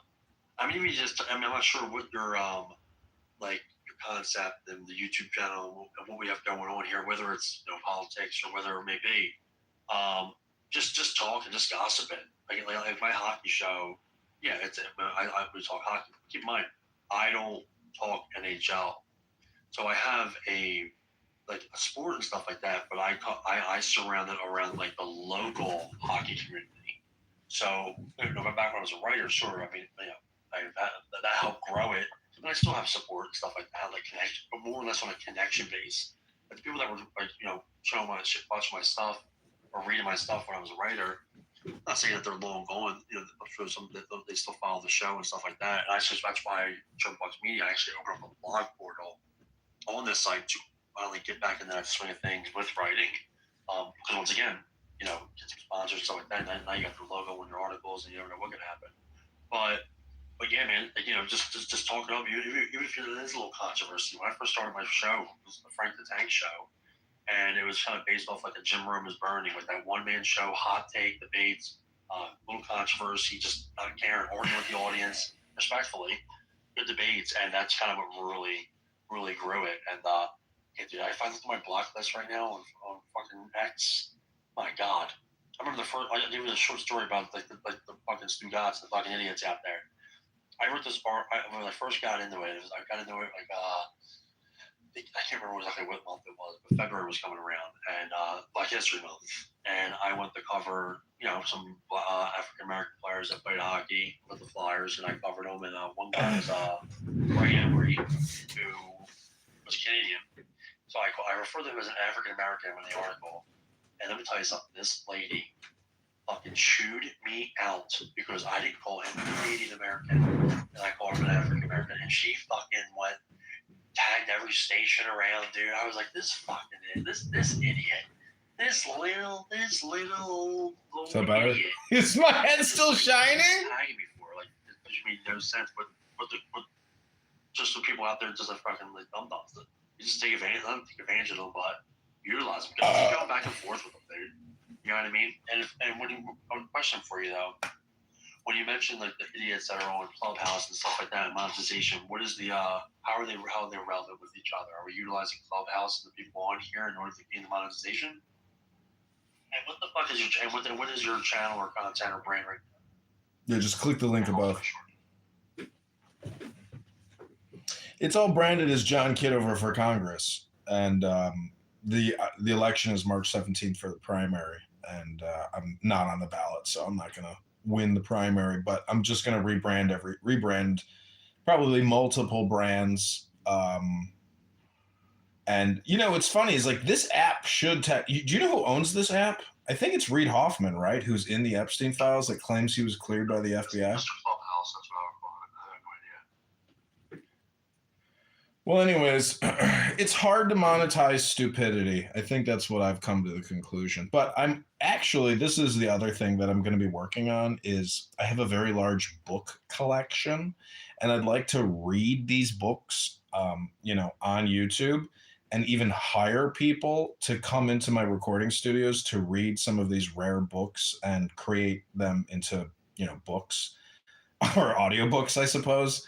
And a lot of this is search engine optimization because like right now, I mean, nobody searches for John Kitover, but if I have the titles of the books and the authors and keywords associated to that book, there's a greater chance that, you know, I will get traffic and views based on the keyword search. So that's, you know, also what I'll be working on. But as like a free source of content, because like when you go to my YouTube live, you see a cell phone and it's very addictive. You know, you can go to the gym and people aren't even working out. They're just looking at their cell phone. So the cell phone is the modern cigarette. People can't put it down. They won't put it down. And people will go to the grave holding their cell phone, talking to it. And this app just shows you how stupid the brain is unless you can control it. And, you know, that's also one of the reasons why I want to read books is because I want to become more intelligent. I want to control my mind. I want to control what I'm listening to. I want to control what I'm saying. And, you know, that's what nobody on this app has is peace of mind or awareness.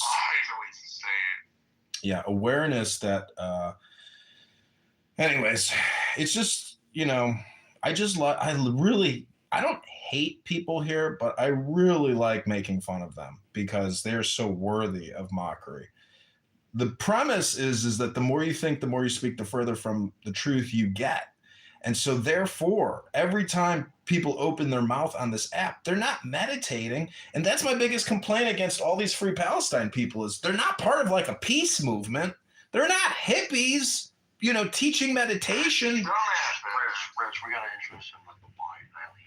God, the content you would get from them too. Yeah, dude. Them too. 100%. 100, dude. Why would crash out?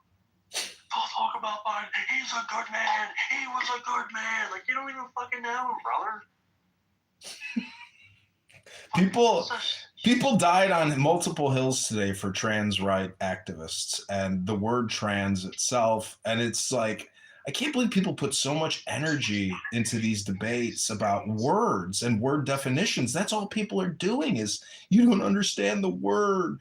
It's just like, I can't believe how stupid people are. It's John, just look at how society is. Look at the world before the internet. If it weren't for the internet, I mean, I'm not saying I'm 100% woke from the Matrix, but yeah, thanks to the internet, I guess I'm like sort of woke to, you know, the reality of things.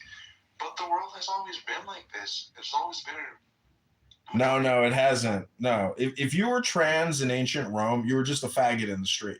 But now you get special rights and privileges and special content. I'm talking about stupidity, the stupidity of people, like, you know, the beehive mentality, like the stupidness of ignorance, you know.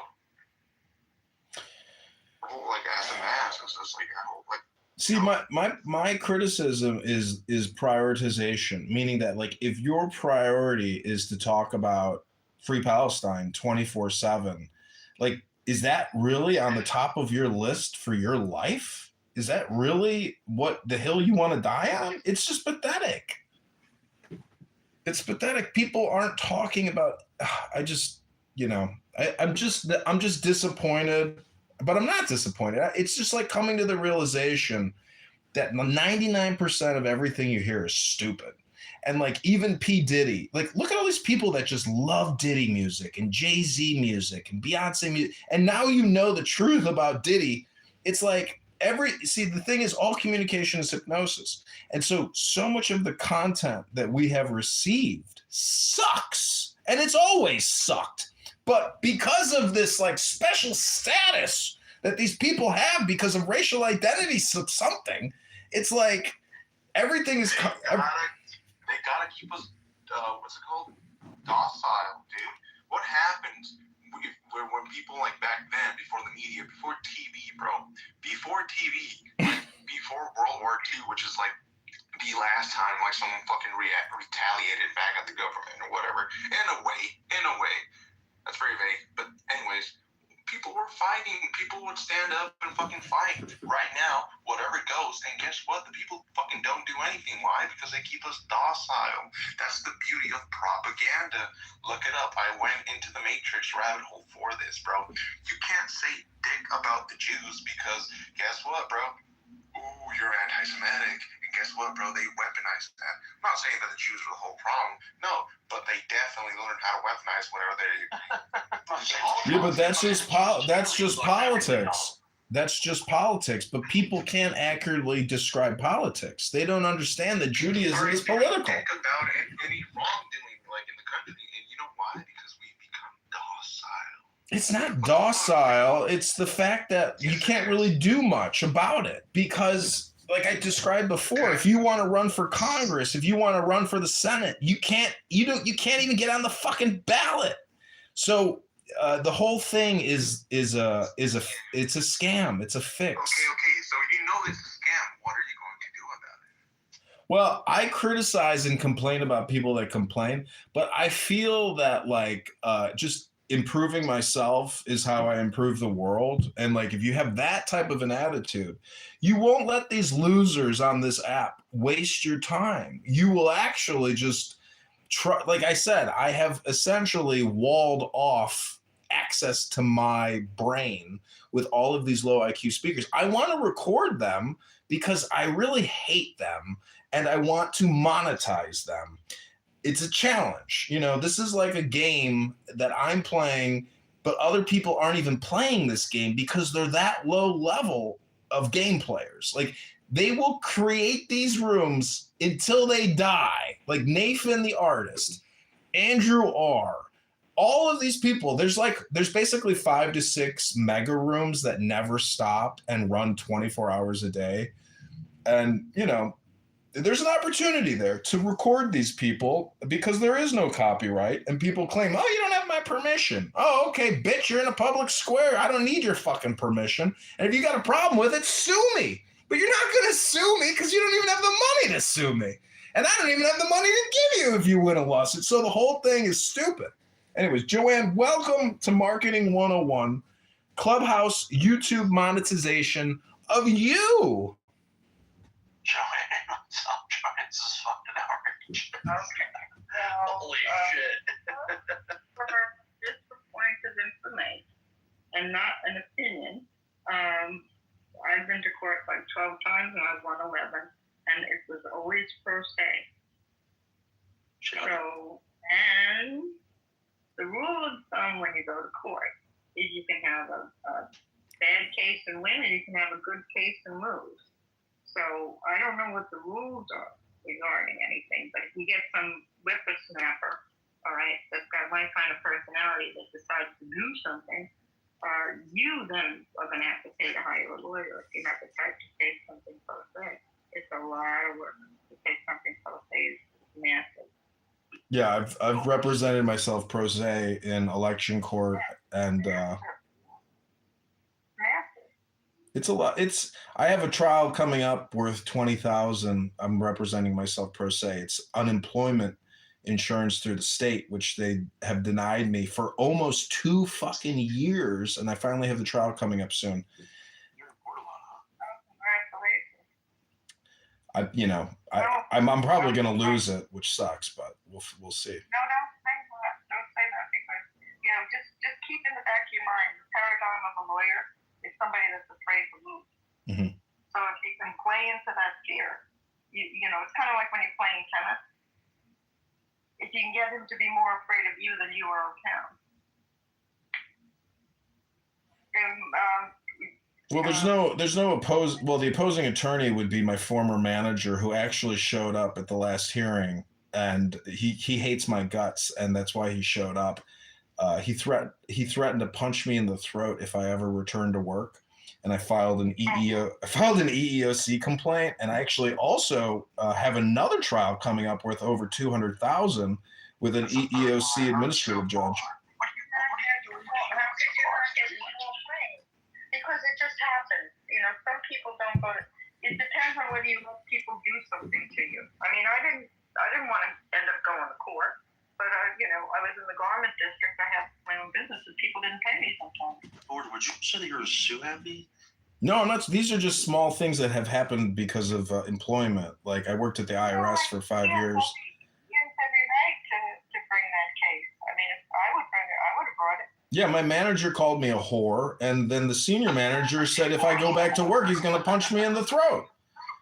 And these are federal employees working at the IRS making, you know, threats of violence against me as an employee. It's like, it's unbelievable how, you know, these people are the luckiest fuckers in the world getting paid for by the taxpayers, not even doing real work and spending billions of dollars. Like our budget in the business unit that I worked in has literally billions every year, over $2 billion a year just in one territory. And the whole thing is a shakedown operation. I mean, we are living in a blackmail type society where you will comply or you will die. Comply or die. I didn't read this until after all my cases were over. I wish I had read it before. Judges are very, very insecure people. So they said when you go before a judge, you should see them as something a teddy bear. You should what?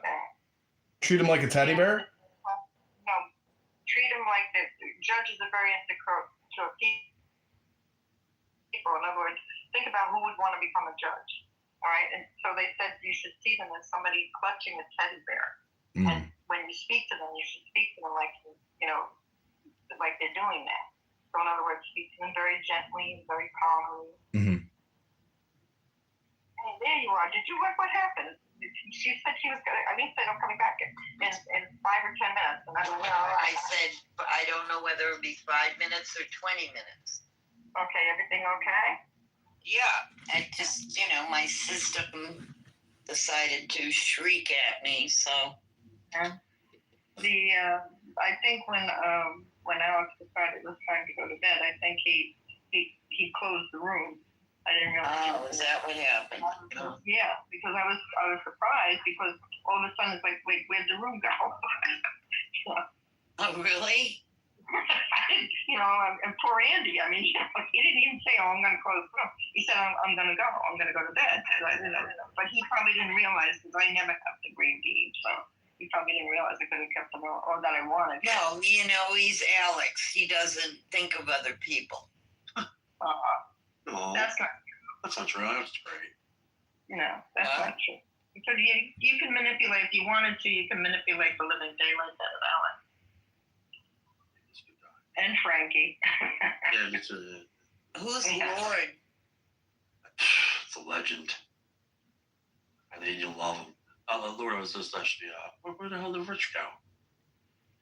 Who? This is Lord's room. Oh, it's your room? No. This was an Israel-Palestine room that I was made the mod in because everybody had enough of it for the day. Yeah. But if you click the YouTube link above, you can look at my YouTube channel where I am live streaming one of the dumbest rooms on Clubhouse, and I challenge you to, you know, confirm whether or not it is the dumbest room you've ever heard in your life. I do not enjoy stuff like that, so I'll pass. All right, I'm going to go to the link. There you go, Lord. Frankie, how are you feeling? All right. Huh? Yeah, I'm sorry. Yeah, he was talking about legality, and I did want to. That's why I came in the room, was to see how you were doing. I saw Rich in here earlier. I saw the room that you guys were in earlier, but Well, you came in and then left right away. yeah, I wasn't sure who was in there. I was looking at I was on my phone and I knew I was going down the office. There was nobody in there. It was just me, Joanne, Alex, or John, and Andy. Yeah, what did you speak to John? What happened to John? He disappeared. I'm guessing when he went to pick up his pictures that he hadn't seen that woman since he came back, and they're probably having lunch or something together. Oh, okay. How do I send this to myself? I mean, I'm starting to feel like if John doesn't talk to me every day, there's something wrong with the universe. Jesus Christ, that's dependency right there. Well, he's been open rooms, thank God. Yeah. But he's also been calling me. Oh, that's nice. It's just weird. Well, he's new and he doesn't know anybody in his new neighborhood. Let me get this. Oh, he's got a lot of friends there. That's why I don't understand why he's calling me. Maybe he loves you. Well, I mean, it's nice because at least, Let me get this. well, I don't have anybody here that I talk with really, so,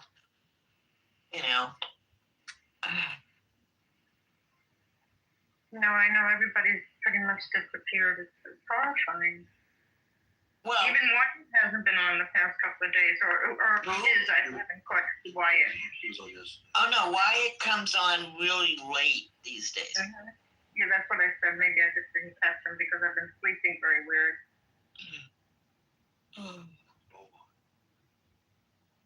Oh, now I see my little medal again. This is so strange. You've got so much karma, Eileen. I know.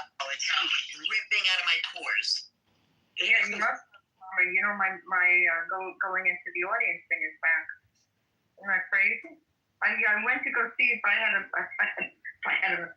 karma thing, and I was like, oh my God, my audience thing is back. Wow, that's cool. Oh God, I'm so happy.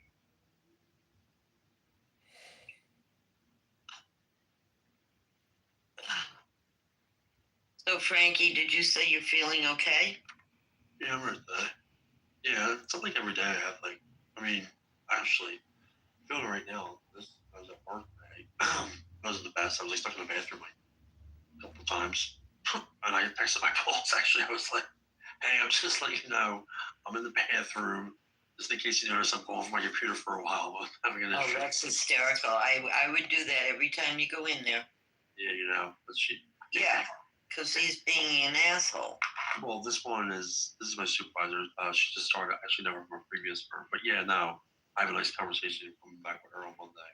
I had a meeting an hour and a half with my supervisor and my manager. But yeah, they're in for a little bit of a rude awakening. Just everyone with HR. All right, so I'm in the top 5%, but I don't get a badge. No, other people can see your badge if you can't see it. Really? Yeah. Can you see hers, Frankie? See what? I don't think I have a badge. I don't see a badge. No, you get a badge. It just is not always visible. As someone else said, they launched the feature before they made sure it was working correctly. From Android. Oh, forget it. It's going to be like, 2 years before I get it. Well, anyway, it says I'm in the top 5%. Let me see what the criterion is. Did they actually tell you? Wait. Can you see what percent I'm in? Because I cannot. Okay, let me see. No. I can see what percent I'm in. I can see my score. Well, don't you have your score? Do you have your score? No. All right, I'll tell you. Okay, all right. I'll tell you because you're in. Yeah, I can see you're in the top 1%. So I can tell you how many votes you have because I have the list. For some reason, that's on mine. How many what? How many votes? I don't know what they are. The votes or something. I just saw it. Let me, whatever it is. I don't know. I just saw it before. Points, not points. I had 1,400 points, and to get into like say the top 4%, I would need 1,500.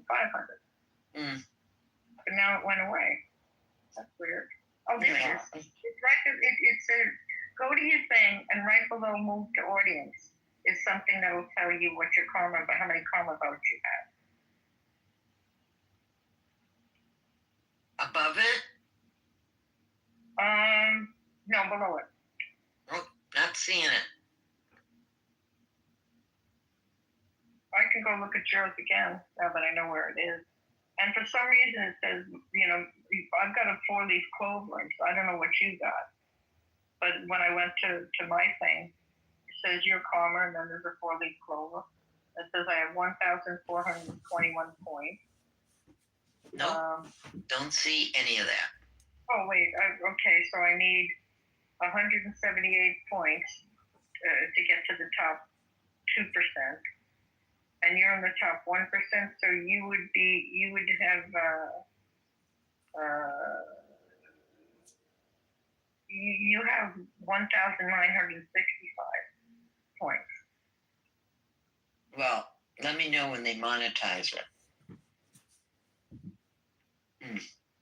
Karma reflects the positive value you bring to Clubhouse, which is like always fighting with people. That's not true, actually. The only person I really fight with is you. I mean, because I'm usually debating Alex. Right. I'm not usually fighting with him. There's a difference. To other people listening, they might think we're fighting, but we're not. Top contributors have higher karma, build trust, and unlock more.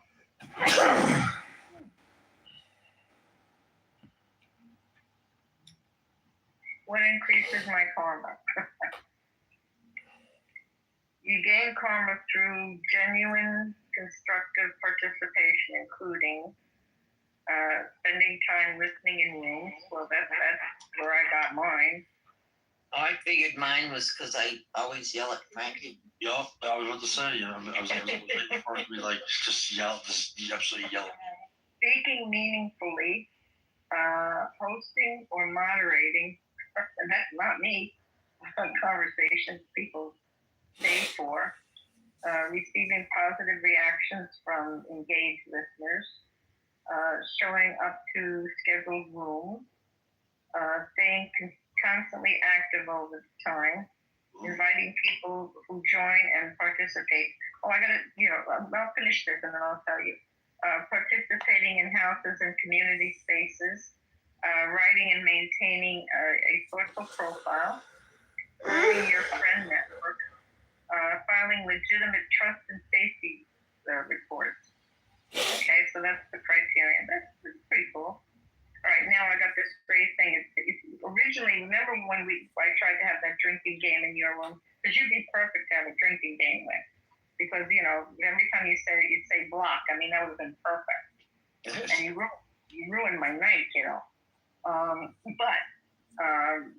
was brought up that we should have taking antihistamine when my brain isn't there. But anyway, Ethan wants to have a drinking game room. So I didn't realize I had actually asked ChatGPT for some drinking games for photographers. So I have a whole list of potential drinking games, which are really cool. So the idea is like somebody picks a topic, say they pick trees or something like that. You got to post a picture of a tree. And if you don't have a picture of a tree, you got to take a drink. Or they have things like they have other suggestions like, somebody comes up with a technical word for something in photography, and then it goes to you next, and you have to come up with a word, and it goes to the other person next, and obviously you do. Okay, so let me just bring you up to date. There's been 2 or 3 rooms lately in which everybody's complaining about drunks in here. No, this is a drinking game. You don't get drunk. Yeah. It's a game. It's sort of like, you know, it's like it's more about punking the person. I mean, Alex should be there drinking coffee. You can drink apple juice. It's a drinking game. The idea is like, you know, you lose. It doesn't have to be booze. Okay. And no, actually, for somebody to get drunk, you have to be at like something like 0.2 alcohol or something. That's a lot of drinks. I mean, if you figure if you're taking a sip of a drink, because when they say take a drink, they didn't say drink the whole thing. Well, aren't you supposed to drink a shot? That's the game we used to play anyway. You know, you could be drinking a shot of a drink that you make. And, you know, you could, put a shot glass there and pour some Bloody Mary in the shot glass. Bloody Mary? I love the Bloody Mary. Yeah, can we, you saying this to someone who can't drink whatever tomato juice, remember? And, yes, we can make you a nice little Shirley Temple, and you can still join. Wow, Wyatt hasn't been on for 19 hours. Yeah, he probably needs to get some rest. Maybe reflect on his behavior recently. What do you mean? He's not in a good mind, Frankie. I was going to talk to you about that. You know, you got to, sometimes when somebody gets cross or something like that, and they got a lot of things going on in their life, you kind of have to say to yourself, this poor guy's got a lot of things going on in his life. No, it's his mother. I won't. Because, with that being like, I just not for the, I do all the time, but there comes a point where, there's a difference between being kind and like getting taken advantage of, and taking my kindness for weakness. And Eileen, how often do I have this little rant that I have here? Every 2-3 months usually about him. Well, what do you do now? But you solved the problem you had with him. I don't understand. The stuff. Still here. Oh, that's. Was he supposed to come get it? Yeah, he was. Yeah, he was. I gave him a deadline of February 10th. Well, but how is he supposed to come get it when he doesn't own a car? And how is that my fault or my problem? Well, is he still paying you? My house. Wait, is he still paying you? I don't want. I made him to get. Yeah, he has to. I mean, fucking right. Yeah, until shit's going on. Right. You said you don't want the money, then send it to me because I just had to borrow $1,000 from a friend of mine. Yeah, well, this had a friend that you get $1,000 from, but I don't. It's not. I don't care about it. I mean, it's not about. It's not. It doesn't go to me. Well, just. But it's wait. The stuff isn't in your way, right? Yes, it is. I've put off getting certain furniture because I have no room in the shed. It's been over a year. You're not getting what furniture? I know. You're putting off what furniture? I'm putting off getting other stuff for my house that I want to put in there. I don't know how I have to explain this. Really. Well, all right. But, right? Is this my house when I pay for this house? Okay. Just. You did. I mean, he can. No, but how much time am I supposed to give him? And then and then he's dictating how long he's going to keep it here. Okay.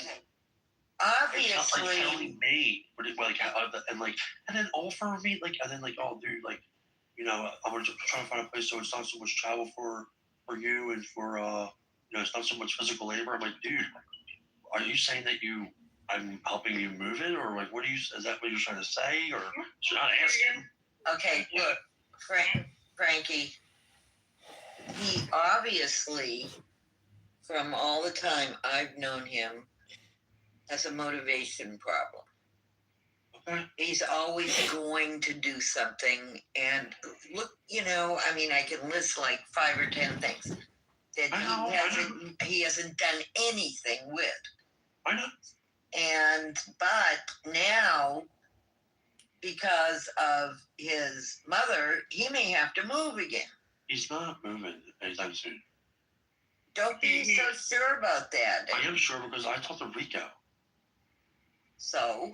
Rico lives with him. You take donations from Trump supporters or Republican donors. I have gotten the impression they don't talk very much or very deeply. Do you currently accept campaign contributions from A AIPAC month and a half or ago, I from had those that are longtime supporters of AIPAC? Why would he call me? He just stuff. You know, you can't ask me questions like that. I don't live with I'm not looking for an answer. They're rhetorical. But I am very confused because when I've asked Rico if Wyatt lives in his place, the answer I've gotten is no. He's a basement. I'm so confused. There's something confused about. You take Rico's living with Wyatt? No, Rico has a place and Wyatt's supposedly there. Yeah. But when I've asked, I've been Juliana, told fuck Trump. he lives near him, but not in the same You. place. It's in the basement. Yeah, because you probably didn't know that. Juliana, fuck Trump. Well, Maybe Rico can help you because I mean, all you have to do is find a storage place that'll pick the shit up. Me? No, because there's storage places that'll pick the shit up, and then just you're gonna have to tell them. It's like you got to get it out of here. He already knows. And then he just tries to dictate how much longer it's going to be here. Listen, I And then coming to get it. But dude, like I can't be like, I'm not going through like those health issues right now. What am I supposed to bring on someone to sit down there? Frankie. He's well aware of that. He's well aware of all this stuff. So like, for him to like not even give like possibly know that like I'm gonna have to like is okay with that?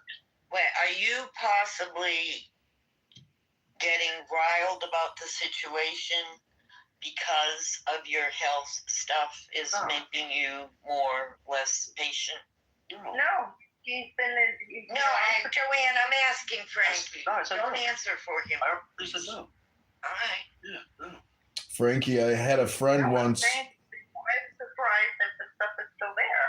I mean, all you have to do is get a home with a van and a storage place and end of the story. Frankie, It's expensive. I had a friend once who said to me, "Hey, come help me move."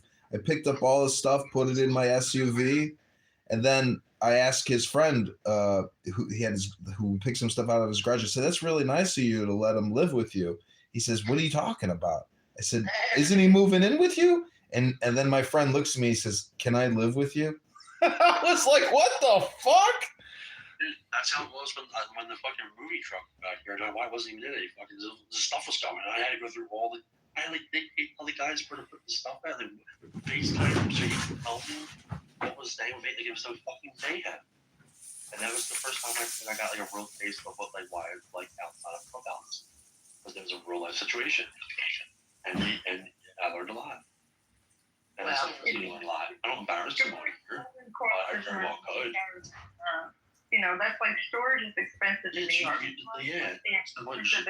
In Boston, but I can get a 12 and that's literally unit for $9 in East Stroudsburg. Taking my kindness for weakness, man. You should see some of the messages I had to send in. People just ignore me for days when I tell them, and then I have to get fucking real tough with them and tell them like, dude, you are making the biggest mistake of your life, fucking with me, dude. And he says something. Last night, the other night when I was in here, or 2 nights ago, I was fucking pissed off at him because he didn't respond. And I saw him on here, and I listened to him talk, like buddy, and I'm like, dude, what are you like, dude, you understand what you're doing? So I texted him. I was like, want to do this right now, dude? And then he fucking started text me back. Frankie, I had a long talk with him the other night about the situation with his mother, and I made some logical, helpful suggestions to him, and he hasn't done anything. He's not doing it. He just bought like a fridge. It was usually Rico's fridge. Like I can go on and on. Trust me. I'm not gonna say it, but I'm not gonna say it. I knew I still haven't met the things that how close he always talked about how we are, and like vice versa. I would have met him by now, right? No, dude. No, that hasn't even happened.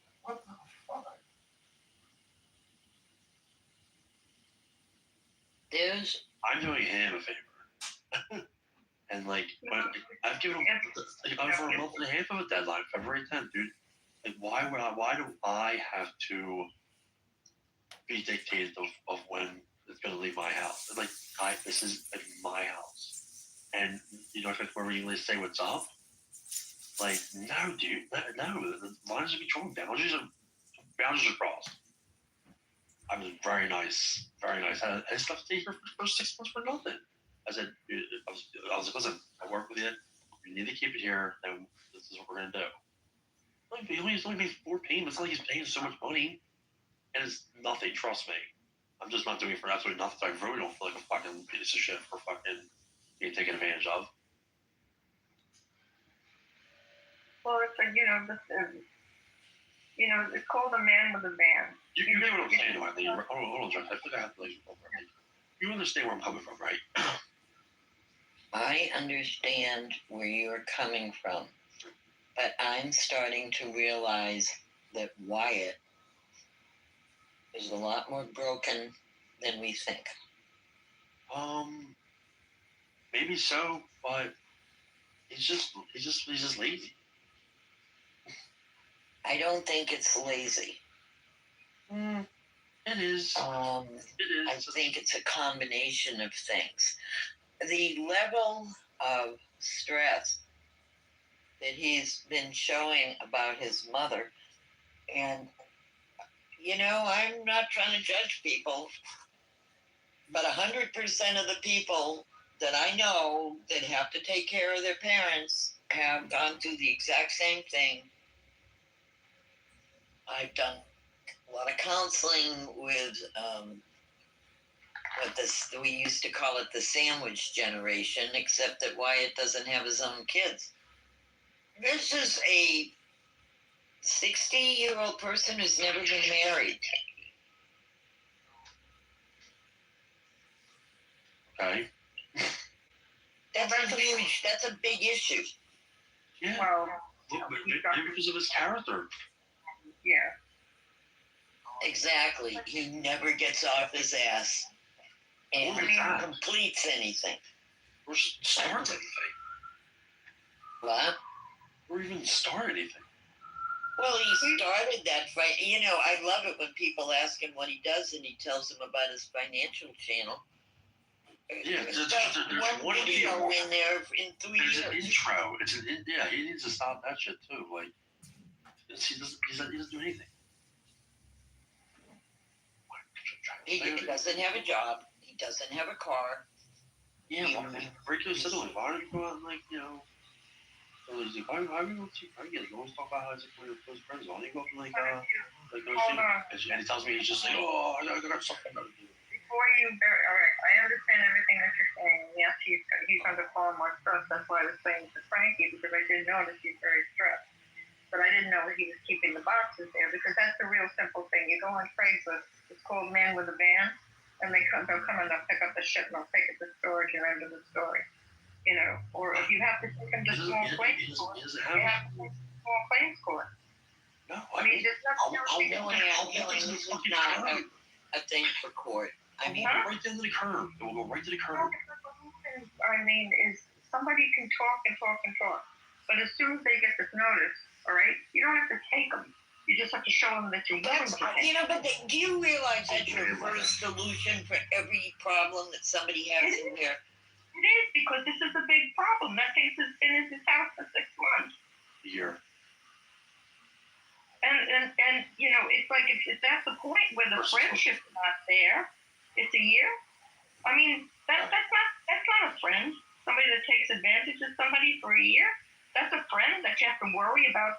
Do you know how many times you take somebody to small claims court and then you're friends again afterwards? Then what do you think the courts are there for? They're not there to handle interpersonal disputes. Of course they are. That is not the way to handle life. I mean, I get her point. I guarantee you, if I sent him a demand letter, he would fucking have us out of here. This is not an interpersonal dispute. This is is his property that he's got his property on. That's my point. Frankie. That's his property. Just, That's his real it's the fact that it ignores me too. It will ignore me. I remember when you told him, "Hey, did you call Frankie today?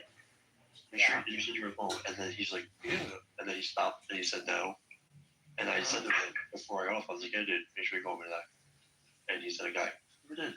It answered for 4 days." How am I supposed to just keep on letting it go, letting it happen?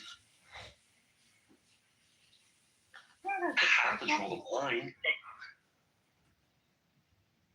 You know, I told him February 10th and like the beginning of January, and then just didn't hear anything. Except for unless I was on here, because he knows that I really embarrassed him. Look, call him up, leave him a message, or talk to him, and tell him everything has to be out by the end of the month. No ifs, ands, or buts, and then follow up with an email. I don't even fucking know. I don't understand. One, why you have people a minute, another extra minute, when I told him a while ago. But with that being said, like, no, I'm not. There's no follow. You don't follow up with grown fucking people. They know what they have to do. I don't need a paper trail. It's yo, dude. Time's up, man. Like, it's the fact that he ignores. It's the fact that, like, you know, people just not say anything for months, or like when it's pay time, like every month, every first of the month, or every second, I think it is. Send your payment at least. At least do that if you don't hear from me. No, it'll go 3 months, and apparently, sometimes you feel tracking them down, and man, I'm not the only one. You know, like, you have a responsibility. There's plenty of times when you said you'd do things for people that you haven't done on time too. But it wasn't affecting their house, was it? It's a shed. It's a garage. It's an outdoor space. It's not where you're actually living. So what are you saying? That I should just be okay with it then? Not necessarily okay with it, but a little bit more understanding. Because I think there's things going on that we're not privy to.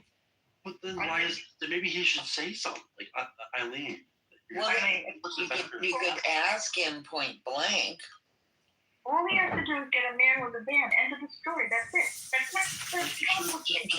not. Please.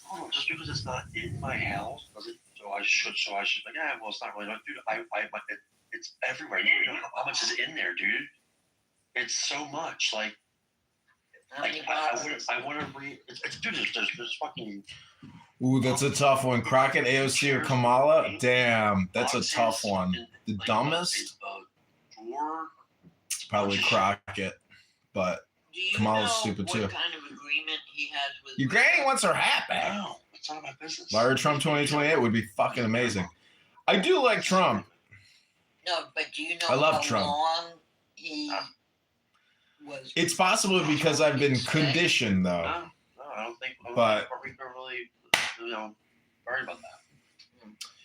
You know, what kind of stuff are we talking about here? Is it like a junk drawer? Like, it's not gold bars or diamonds, right? It's just junk.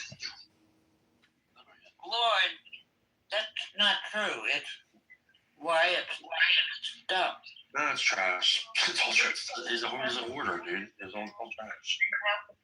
He just had to go to court for the year. He may not.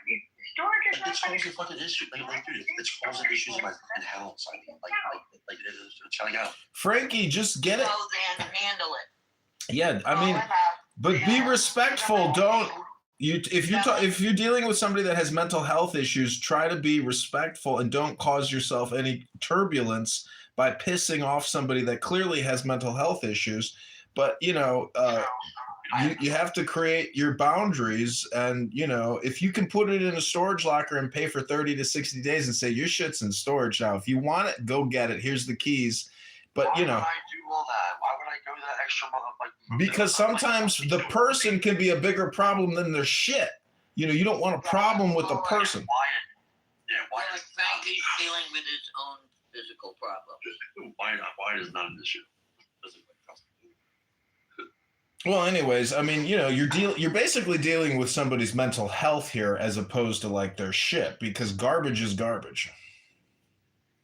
It's very shady, Greg. The thing is, anybody will tell you, you can never get emotional satisfaction by going to court. Zero. What? The thing you can What do you get think about emotional satisfaction? Nobody's looking for emotional satisfaction. You're ready to finish the sentence, damn it. Yeah. You can never get emotional satisfaction in court. Zero, zip, nothing, nada. The only thing you get in court is money. And at this point, he needs to get that shit out. Now, either he takes it out, or Frankie's got to hire somebody. So he goes to court and says, "This is how much." I'm not even doing that. And the judge. Joanne, you have got to get your head out of the court. Every fucking person who's had a problem in here, your first solution is telling them to go to court. That's inappropriate. Furniture in his shed for a year. You don't think that's court worthy? And I was okay with it for a while, but that's the way. Have you ever been to small claims court? Small claims court is a joke. You can go to small claims court if somebody took your stick of bubble gum. It's not a big deal. It's not court. Yes, but this is civil court. You are always suing people and going to court. Most people don't have that. If somebody doesn't, I was in the garment district. People didn't pay their bills. Fine. This is not that situation. This is not a business. These are two people who became friends in a weird space and are trying to work things But out. Howard, if he's not getting the stuff out of his garage, how's he going to get him to get the stuff out of his garage? It's the way he dictates it too. It's the way he's handling the situation. I think is what makes me more mad. You know what I mean? Not because. Well, I don't see that he's handling anything particularly well right now. Yeah, he's fine. But it's it's like. I think what I'm saying is basically if you just take have somebody pick up the shit and take it off your premises, then at least you can have it off your mind, and then it's for him to deal with. But that's going to be costly. Moving all that furniture and everything's going to be costly if it's that much. I mean, I don't know how much it took to put that shit in your shed.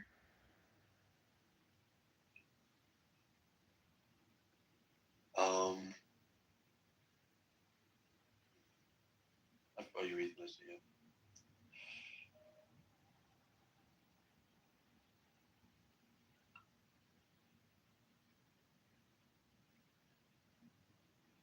And then the other thing is, came in here, Lord, because I wanted to talk about monetization on YouTube. Yeah, I'm gonna hop out of here. Good luck, Frankie. Why do you want to start a room? What? Why don't you start a room? Because I'm tired. All right. Yeah, just do that. Or I'll see about it. And Lord will tell you this too. The judges are there to fight against bullying. And when you're asking a friend to get their shit out of the church. Okay, he's gone. Let's stop talking about it, because I feel like we're talking about him behind his back. And it's not fair, and he can't defend himself. I'm talking about courts in general. That they're there to protect you against bullies. Or they're there so someone can come and bully you in court, which I've dealt with many times. Well, you weren't wrong. Was that a question? Yeah. No, I wasn't wrong. I always represent myself, and I win my cases. Fine. So then, then you weren't wrong. I mean, like I said, if you weren't wrong, you weren't wrong. They had no right to bring you to court and case closed. Not that simple, ever. Is Ethan trying to get up? I don't know. Ethan's he's messaging me, but it went too fast. Lord.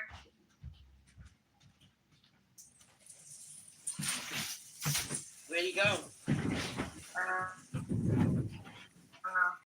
He messaged me, but it was too fast. I couldn't get it. I'm gonna have to go into the messages and see what he said. I assume he did it on here. Frankie. No, Frankie left already. Frankie just came back. So he did good.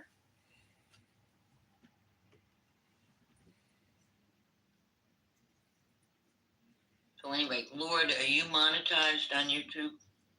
No, I'm not. I'm trying to get there. It's very difficult. It's so crazy. I put so much content up, and it doesn't move the needle. And I'm using Sora, which is an AI video creator, and that's been pretty promising. I've gotten more views with that than just about anything I've ever done over many years.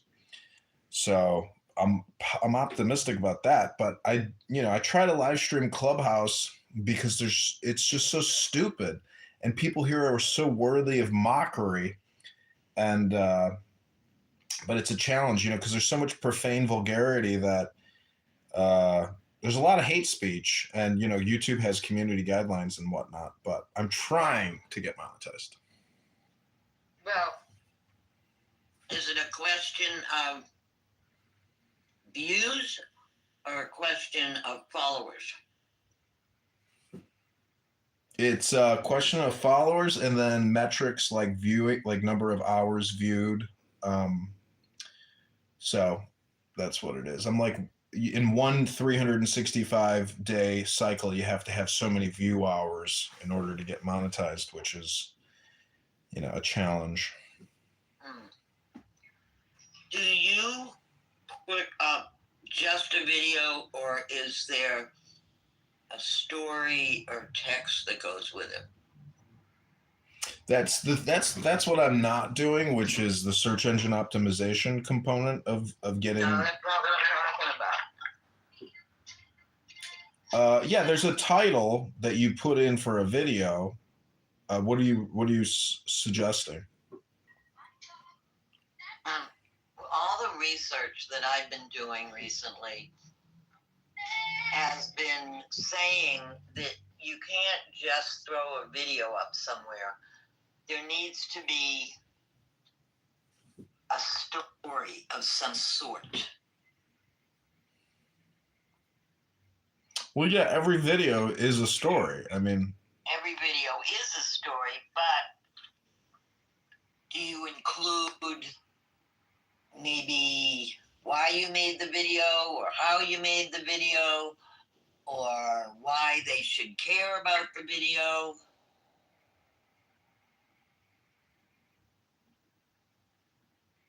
A description. Yeah. But it's a description that's written in such a way that people can relate to it from their own personal perspective. Well, I'm not like a video creator per se.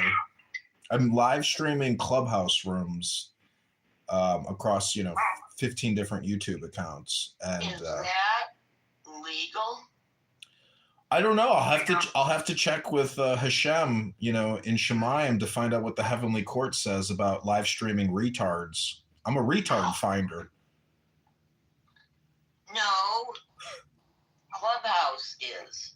Yeah, Clubhouse is basically a Down syndrome support facility, and Down syndrome is different. I'm being facetious, Eileen. No, Lord, you have to agree to let Clubhouse record you as one of the criteria for being on Clubhouse. Yeah, and they created Anonymous, which allows people to live stream rooms, onto other platforms without knowing who the hell's doing it. So it's pointless to argue about whether it's legal or not, because I could live stream Clubhouse underneath a YouTube account that you will never find, never see. And people on Clubhouse will never know that I'm, catching the live stream and re-platforming Well, it. How are you doing that technologically? Just click the link above, the YouTube link above. He screenshots the room, and then he records it. And then you see the people that are in the room, and I guess you play the recording. Right? It's not a screenshot. It's an actual live stream. Live streaming. that's not live streaming, Joanne. So he's video recording the room. And then he puts it up on Clubhouse. When you mentioned that the YouTube thing wasn't working out that well for you because you basically had, like in other words, you were putting things up and for some reason it wasn't monetizing, but you mentioned something else did work out for you. But unfortunately, Ethan had messaged me, so I was checking his message. So what was it that had worked out? I'm just curious. I'm not going to...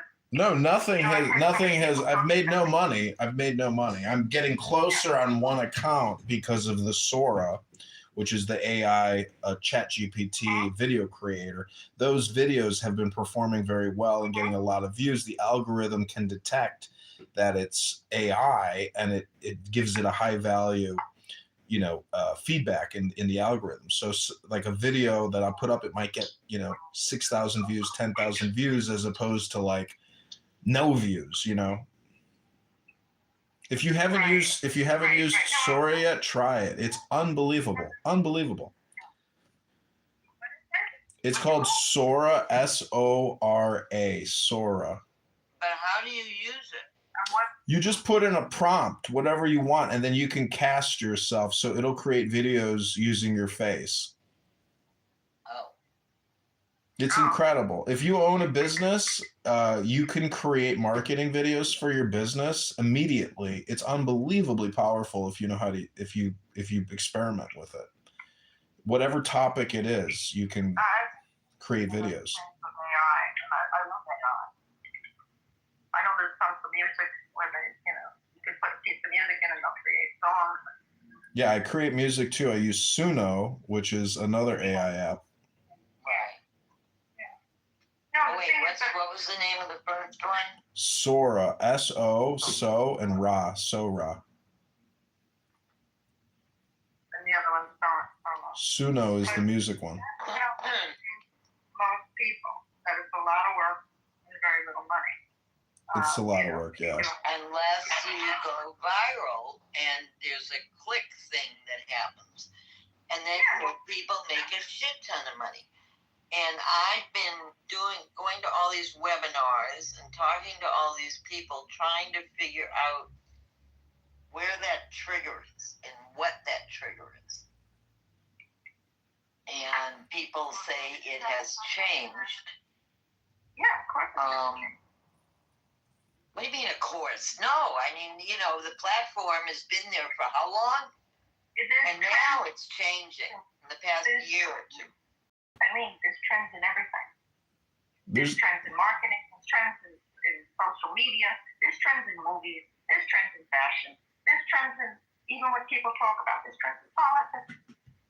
There's an infinite amount of spam out there, but if you have a pre-existing business, creating new, marketing videos using Sora is so easy. Like I'm running for Congress right now, and they kicked me off the ballot, so I'm a write-in candidate, and I've created videos about being a write-in candidate with Sora. And, I would never be able to produce these videos without AI because it would just be too time consuming and expensive. Why'd you get kicked off the ballot? Not enough signatures on my petitions. What state are you in? Illinois. Oh. What part? I live in Chicago, but I'm running in the 16th district, which is Rockford and Peoria. Well, how can you run in a district? You don't have to live in the district to run for Congress. Really? Really? That's weird. Why is that weird? I'm a citizen of Illinois. I'm running for U.S. Congress in the, you just don't have to live. If you want to challenge an opponent, you have to live there.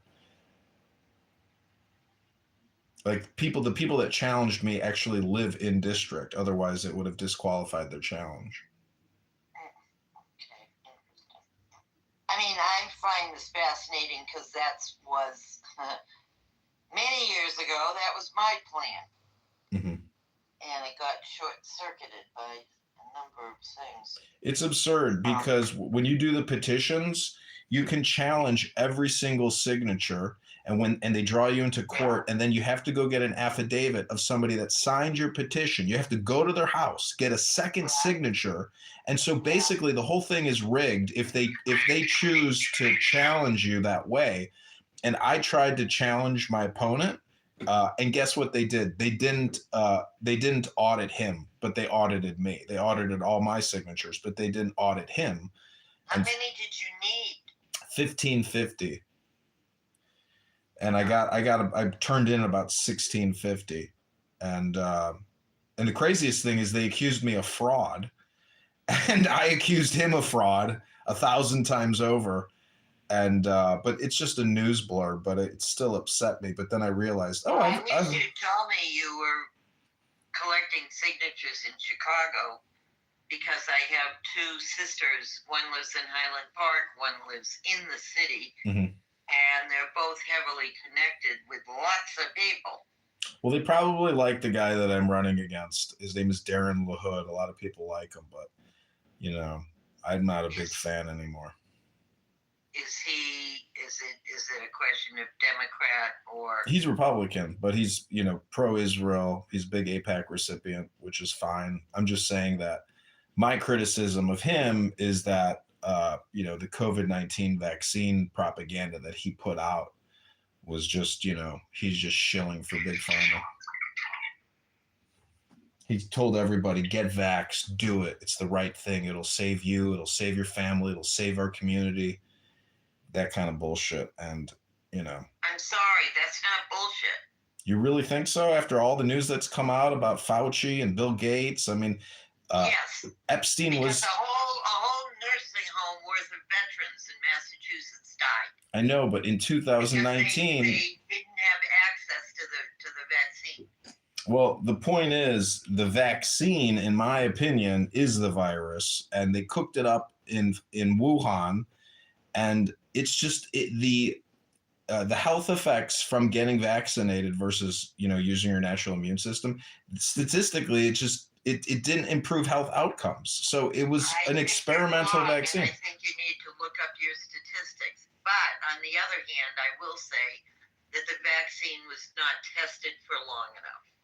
Well, Bill Gates invested in 2019 into BioNTech. I don't give a fuck what Bill Gates did. He wasn't giving out the shots. He wasn't running the NIH. He invested in it. He invested $100 million in it, and prior to the epidemic even being announced. I'm just saying, Eileen, that that is one of the issues that I've run on. That Well, if you're running on it now, you're running on old stuff. I agree. It's old, but. Anyways, it was my first time running for Congress. It's been an experience, and I ran for committee person before. Was it Senate or House? Congress, U.S. Congress, 16th District, Illinois. I mean, I did debates, and there's a Democrat running against him, and there's a good chance that he wins. It is a +4 Republican district, but there's a chance the Democrat wins. I mean, anyways,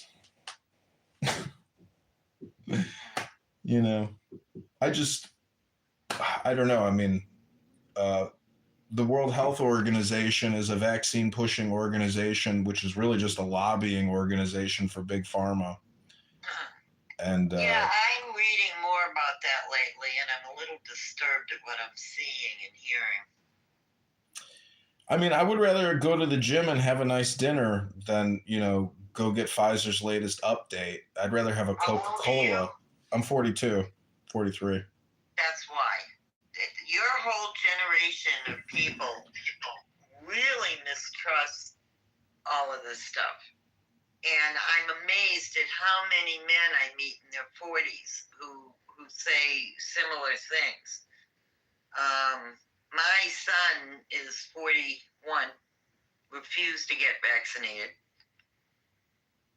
Well, actually, my best friend is 26, also refused to get vaccinated.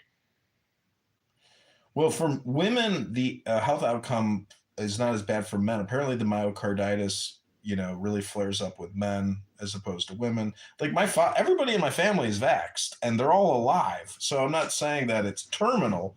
I'm just saying that the they're claiming that the C-19 vax is the biggest carcinogenic, event of all time. And well, the women I know, the people I know that have long COVID are all women. And they're all in their 40s.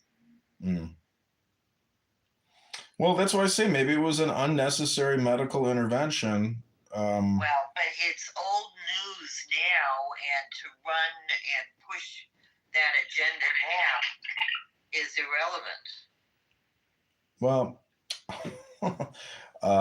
it's all water under the bridge at this point. I agree. It's just one topic of criticism.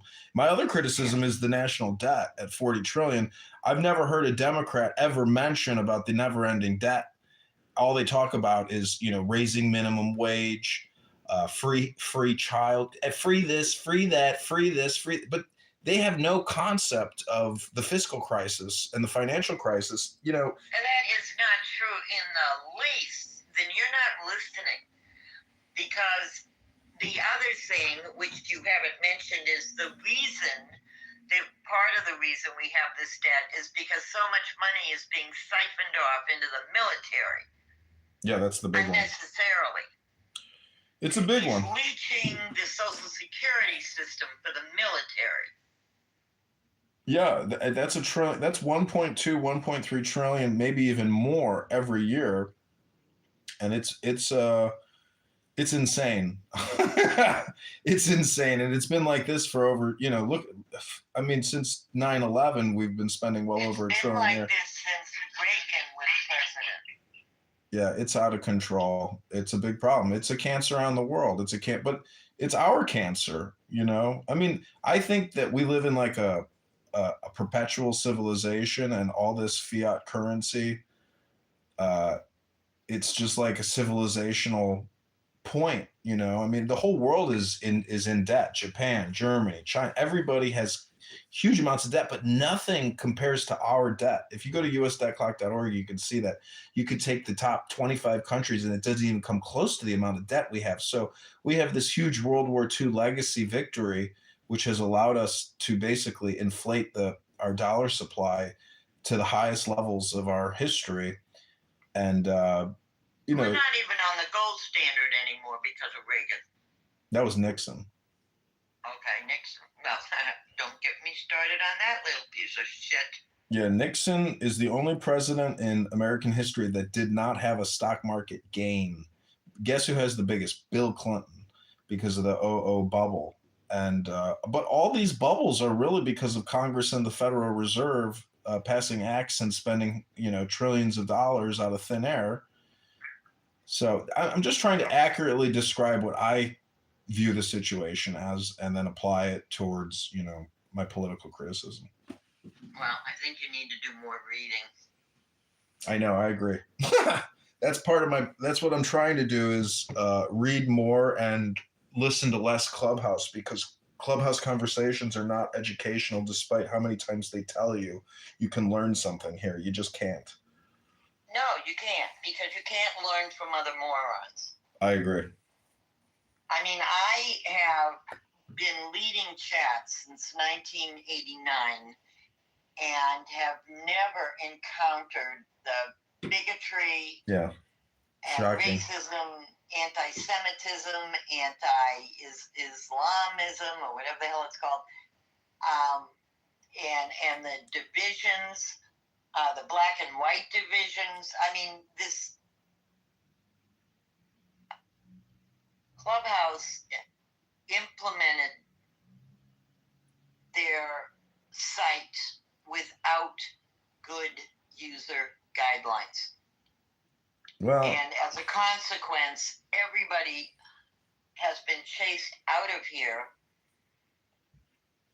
except the people who can find like individuals who will mirror their opinions, many of which are based on various levels of ignorance. Well, have you been to X Spaces? Because I've never heard such profane. I will not go to X. I am still on X. I've been on X for years.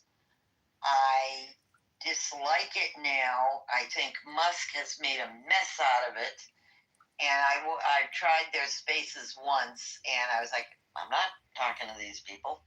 Yeah, the insane anti-Semitic Jew hatred on that app. I've never heard such hardcore Nazis in my entire life, and it's like terrifying. Last time I was in a space, they said F you J word, or they said F you Jew, we'll throw you in an oven. And it's like, it's the craziest group of, and it's crazy too, because like they call themselves, they hate Christianity too. And these are white Christians that sit there and just hate Christianity. And they just, it is so toxic and terrifying, but people listen to it and they agree with it, which is this craziest thing. Anyways, you know. I know you answered my question. I was wondering if you were talking about X or about Spaces. I've never been on Spaces. I am on X because I mean it's a good place to post your art. You know, if you want to post your art. No, it isn't. Threads is a much better place to post artwork. Where? No, you do post it everywhere. I'm not saying that you can't use these platforms for good. I'm just saying that there's a lot of hate on them. Well, the thing is that Musk is basically a Nazi. Yeah, he's a German. I've heard. It doesn't matter. I don't think his nationality matters, to tell you the truth. Well, I'm just saying that, like, I was suspicious of him, you know, partnering with Trump because I just viewed him as not really being an American. Well, Trump has other people around him that need to be removed. Well, I don't know. I mean, you know, Obama is building this tower here in Chicago, and what does Obama got to do with the conversation? Meaning that, like, people hate Trump, but, like, you know, they love Obama. Obama can do no wrong. It's just, it's politics, but it's also, you know, obnoxious. He was an excellent president. You really think Obama was a great president? Yes, I do. Do you think he's a good person? I don't know him as a person. I only know him as a politician and as a presidential figure. Well, anyways, I mean, this Epstein file debacle. It's not a debacle. It's a criminal situation that's never been dealt with head on. Yeah. Well, they arrested Prince Andrew. That was big news. Not the United States. The United States is doing shit. Well, I don't think they have an extradition treaty with England. Well, Bill. They're not gonna. They don't. The United States doesn't care what he did, but the UK has morals and ethics. You think so? First of all, the guy hasn't even been brought to court. All right? We assume it was trafficking, so we find out it's trafficking. I mean, you know. Who hasn't been brought to court? Who are you talking about? It might not be trafficking. Nobody mentioned trafficking. You just mentioned it, but nobody else has mentioned it. No, I think he's being charged with misconduct while being in a public office. Yes, but if he was brought to court here in the U.S., it would be seen as trafficking. Oh, I see. I don't think so. Well, I think it was sex with minors. It could be both. No, she's 20 years old. What? She's 20 years old. Who is? She was 20 years old when she went there. No, Virginia Guffey claims that she was a minor when she was first, you know, passed around or raped or whatever. But she's dead now. Today. You know, maybe when she was passed around, but when she went to Buckingham Palace, supposedly she was 20. I mean, because I was listening to BBC, I was listening to the English news, not the American. I was listening to what they were saying, so I would think they would have their ducks in a row, I would think. I think the Parisian police also made some arrests, but there's an article out today saying that the Europeans are taking actual action and that, Bondi and are not doing anything. I can't even believe, yes, is there a possibility this guy did something wrong? Absolutely. All right? But I can't believe we're hanging the poor guy because he's even been in a courtroom. We are not hanging anybody. The UK is handling it. No, I know. She's saying we're passing judgment without a trial. She'll just scream at me for nothing. This is going to go on for hours.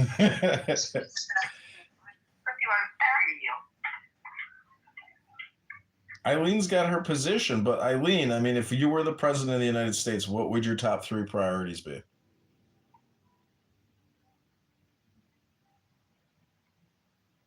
What I don't like is the moral judgment which is going on. I cannot be president of the United States because I am anti-war and military.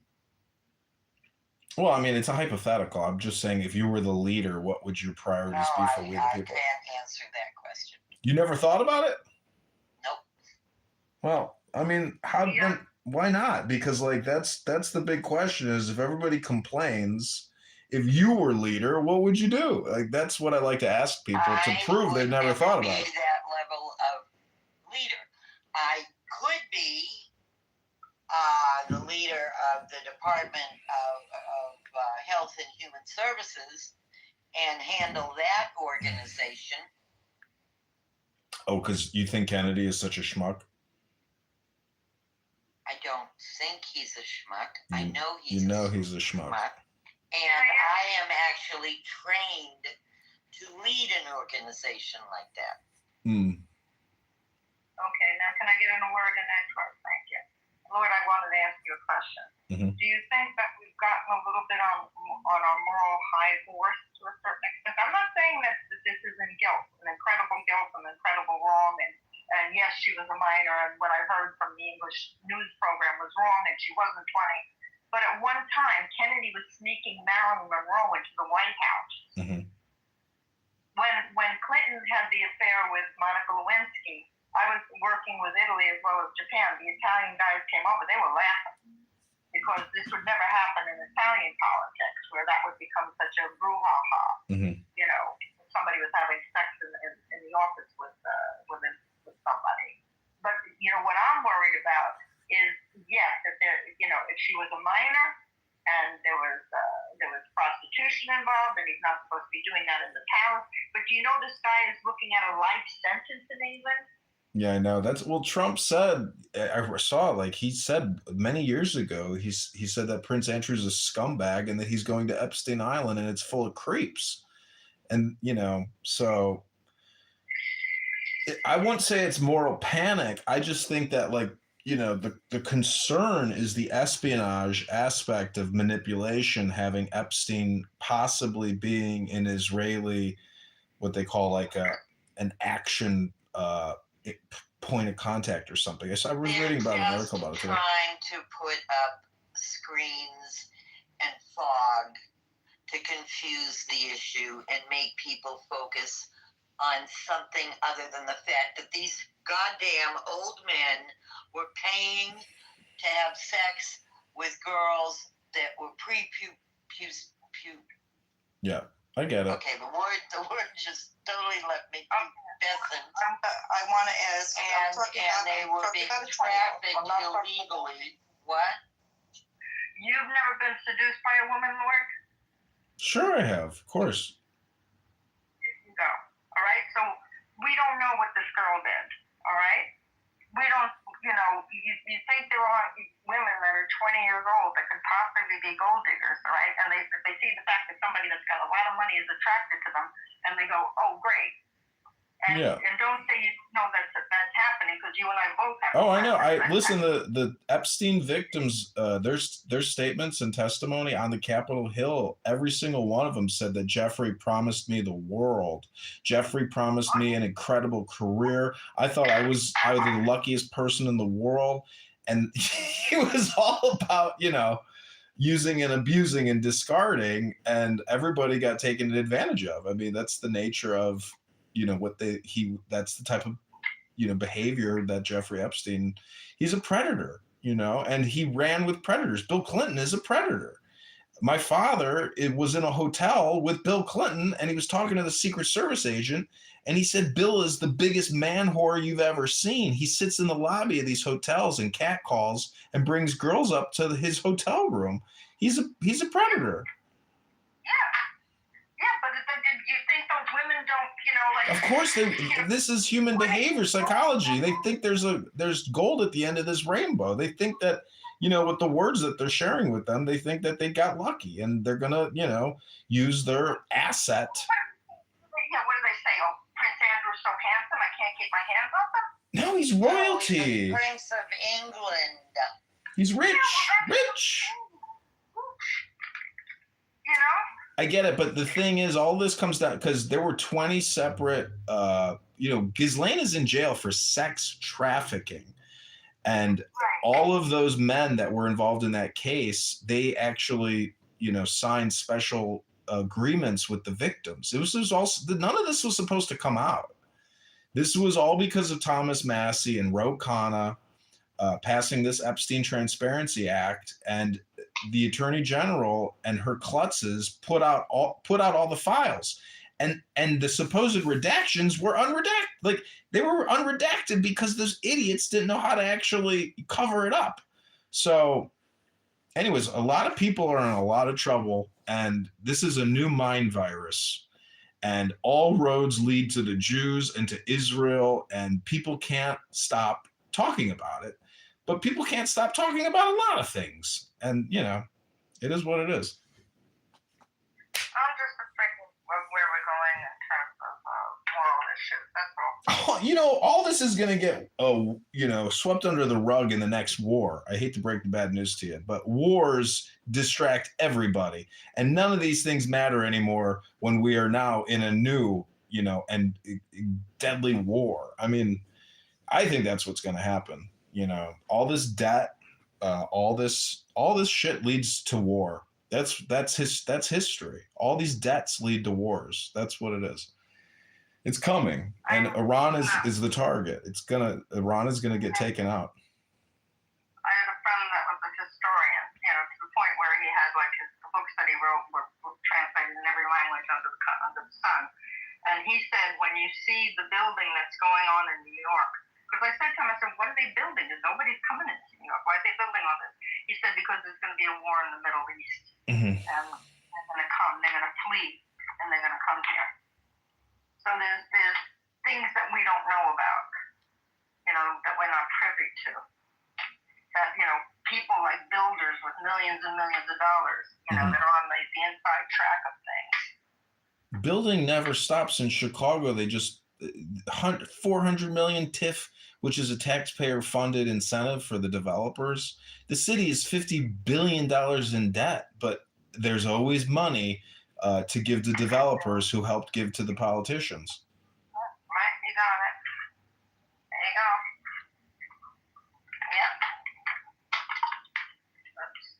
you go. I don't know if it's a good thing or a bad thing that Iran gets taken out, because if they do get a nuclear weapon, I mean, say goodbye to Israel. They'll detonate it right over Tel Aviv, and that will be the end of the Jewish state. Like, they'll destroy it. And, there's a rule, kill or be killed. And I say, they fucked up. And after 9/11, they probably should have taken out Iran, but they didn't go far enough. They had too many problems. The war was in Iraq, and the Iranians supported, the civil war that was going on there, because it's all this Sunni Shia bullshit. It's a very complicated world, but I'm glad that Trump is the president, because if Kamala Harris was president, oh my God. Well, I mean, I agree with you, but I don't view politics. But what bothered me was the fact that we were getting on such a moral high road that before anybody's even been brought to court. I mean, this is the nature of gossip, though. People get tried in the public domain before they ever make it to court nowadays, and that's not constitutional. That's why they have to sometimes move cases. But even then, for example, Kash Patel, you know, the guy that shot Charlie Kirk. Kash Patel put out all the evidence and said this is the guilty guy. It's like, well, wait a minute. You know, you can't claim this guy's guilty and give us all the incriminating evidence without a fucking trial. But that's what the FBI does. They cover shit up and they put out fake and misinformation and they coordinate it and they all talk about it prior. And it's a liar's marketplace out there. There was something, what was it? Oh, on Dateline. I was just listening to somebody that spent 11 years in jail just because when he was talking about things, he sounded like he was guilty and people didn't like him. So they decided, okay, you did the killing. Yeah. No proof, no DNA, no nothing. Yeah, I mean, you better have a nice personality in this world because, I mean, just running for office, everything you could possibly say about a person was, you know, slandered and libeled against me at some point by people here on this app. But that's the nature of, you know, politics, I suppose. It shouldn't really be this way, but people on this app are savages and they will say anything. And a lot of this is just like neurochemical dopamine. People want to get high by coming on this app and talking their shit or screaming or, you know, pontificating. Oh, this person is, you know, so wise and considered the subject matter expert on, you know, it's just a bunch of losers on this app. These are all the people that aren't actually working. Yeah, that's true. There are, You know, I did want to say something about Wyatt, and I didn't get a chance to, because everybody says, oh, he doesn't do this, he doesn't do that. Did you ever see the wealth of knowledge that this guy has about the stock market? That doesn't just fall in your head. You don't wake up in the morning and eat a bowl of cereal and know which stock's good and which ones are bad and what's going on in the market. He studies. Who? Studying is work. Who are you talking about? Wyatt. Who? Because Eileen was saying Wyatt. Well, Eileen wasn't here, so I didn't look down. I didn't see she had left. Oh, I see. Yeah. Well, I mean, people hate Trump. People got buyer's remorse. And anyways, people have their positions and you will never change their position. You know, I went to a public debate and I talked to the female or the women voters of, you know, it's like a women voters thing. They're not going to vote for me. I mean, they're voting Democrat. I just can't understand it. I don't understand why people put these labels on people and claim it's a party. We have to vote for good people who can be truthful all the time and actually say, hey, we're broke. How can we keep spending all this money? We're just going to keep borrowing it? You don't care? Like, nobody runs their personal life like that, but they're more than happy to suggest it for government activities. It's craziness. Well, I think we're living in, like, you know, I hate to say it, but I think we're living in like end times. Very bad time, quite frankly. I mean, I'll tell you, I normally don't talk politics, but I realize you're very, you know, into it. But you're going to find that I'm not that knowledgeable on purpose. You know, I'd rather stay that way. I mean, I just happened to hear, and Eileen happened to say that, you know, he was with a minor.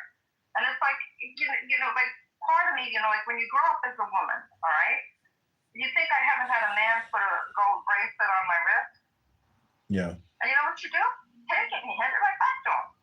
Well, the problem, Epstein and these guys were, this wasn't just minors. These guys were like actual pedophiles, actively engaged in, you know, massive amounts of pedophilic activity. Even Ellen, I saw a photo of her with a young girl the other day. It looked so sinister. It looked disgusting. Ellen DeGeneres? Yeah. Yep. And she moved out of the country, and there's a lot of talk that she's going to be arrested. So there's a lot of disgusting people out there that I don't understand the minor attraction. It's, to me, that's crazy. But they open their mouth, it should go away. I don't know. I mean, that's like young boys. I mean, it's like they're cute, they're sexy, but my God. Yeah. I mean, pederasty has always been a thing. I mean, Romans, but look at the Muslims with the Bachi boys in Afghanistan. The Ottoman Empire also had a homosexual pedophilic. So, if we didn't have a prohibition against it in society, which probably comes more from property than anything else, because you don't want somebody running around, like sticking it in every young thing that walks by, because as soon as the property issue came up, then the restrictions came up. Yeah. I mean, those had more to do with property than moral issues. There's an anti-Semite on here who goes by the name Resistance that lives in New York, and all day long today he was talking about the age of consent is when a woman hits puberty, and he's a Muslim, and people shot him down and they call him a scumbag sicko, but this guy makes death threats to people on this app. And if you report the account, how is that account allowed to continue talking? Is it because he's black? Is that why? No. I mean, you see Eileen after him, she get rid of him in a day. She gets people bounced off of here all the time. She gets people bounced over here just for sport. Well, I've reported him multiple times. No, somebody, whoever looks at this shit, they're not taking action. And how do they not even do a sample? How do they not even go into the rooms and try to identify, the problem people on this app? They don't. The people who run this app, I don't think they give a shit. And if you've ever been to a town hall on this app, you can tell they're out of the world. They're not even in the world. It's whoever owns this app. If it's Reid Hoffman or whoever, it's a billionaire that owns this app. So there's no police here. There's no censor here. It's toxic. But look at X Spaces, 10 times more toxic because there's hundreds of them. There's a lot more people over there than there are here. This is kind of a small community, and you can tell there's no growth here. They don't promote it. There's no marketing saying, "Hey, join Clubhouse." So yeah, it's totally. You can see actually how many people use this app because the Clubhouse house, they automatically added everybody. There's only 700,000 active users, so. Anyways, all right, Joanne. Well, I'm going to sleep. So God bless. It's been fun chatting with you. Yeah, sorry about yelling at Eileen, but I'm normally in the audience because I can't put up with her yelling at me constantly, and so that was like I just couldn't take it one more second. Well, that's the one good thing I've learned about this app is if somebody makes me angry on here, that's a me problem. I'm the crazy person for even, trying to fight with people here. Exactly. It's just sometimes you just can't take it anymore. So, ciao. Okay, ciao. Yeah, I'm gonna leave. Take care. Okay, bye-bye. How would answer this question accurately?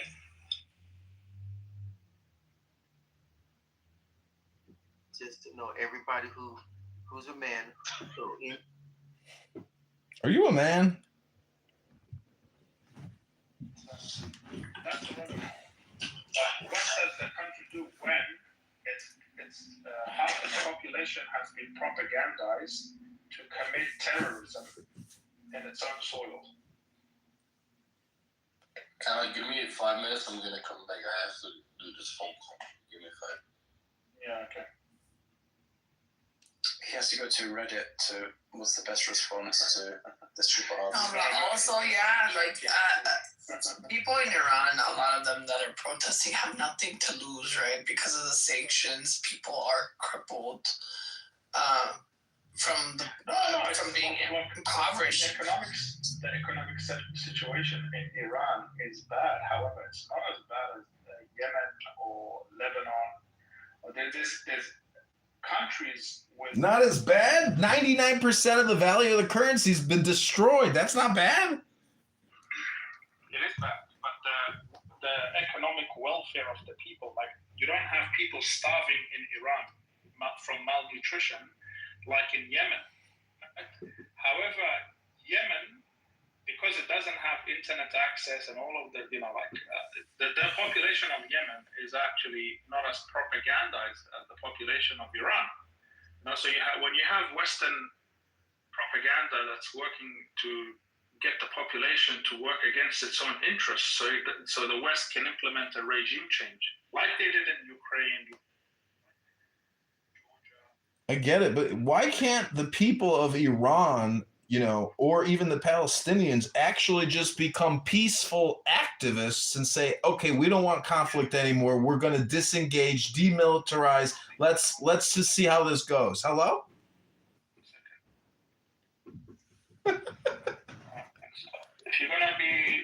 If you're gonna engage, just listen and then speak. Okay, so I'll bring you back, but don't interrupt. Got it. You're a Khomeini, I can tell you're a hardcore Islamist. No problem. I'm just going to go to sleep. So the people of Iran, fascist. Allies, He's a fascist. The ones that are in genocide at the moment. So they're fighting against the genocidal terrorist regime of America and Israel, and they're the Western Europeans, their allies. The collective genocidal regimes is who these people are fighting against. Okay? So when you come up and you're speaking nonsense, just acknowledge that this is the situation first. Because if you don't even acknowledge the reality that's happening, then I'm just speaking to a complete deranged idiot. Come on, do you agree that the reality of the world, that you have the US government along with the elites committing a genocide? Come on. It's bad. Come on. Do you agree to this reality first? Do you agree that projection is real and that when you call me a deranged idiot, you're the deranged idiot? Okay, so are you going to answer the question? I just told you, all communication is projection, you deranged idiot.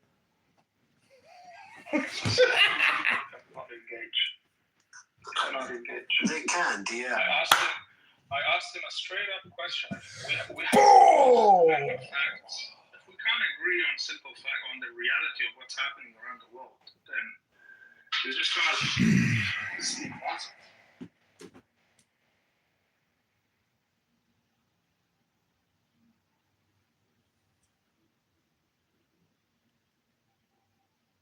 Yo, Hamza.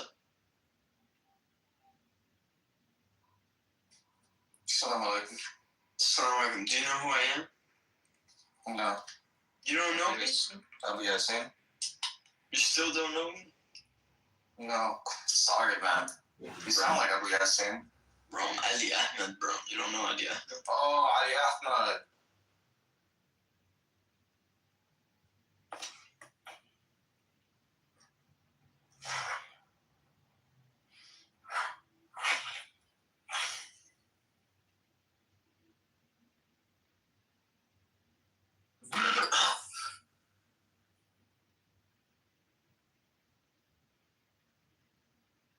I got the real button. Which one you got?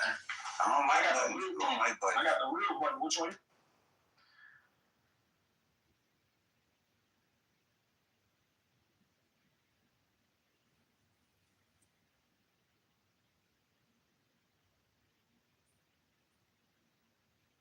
On a conscious. Even the Bible doesn't like you. Somebody stole this. The Bible, you are named as the word. I don't even know what. Why is this gypsy speaking? The Jewish Bible. He doesn't have a home. Whoever left this gypsy does fucking stage, I want them taken. The Turks don't like him. The Iranians don't like him. The Iranians don't like him. Yo. This guy's gonna die. So the Syrians don't like you. The Kurds don't like you. The Iraqis don't like you. Nobody likes you. You're a cancer to the region. The UAE don't like us. You're a cancer. Well, nobody likes the Kurds, so everybody's down for the Kurds. Even your God is not The Kurds are the bottom there of the region. slave of APAC, little bit. They are the gypsies of the mountains. You have nothing. They have no home. Is that Barzani, and you cried to the Zionist lobby to go to Barzani to protect your sister. You little fucker. You pull out the fucking newspapers and the sources. Newspapers and the soldiers.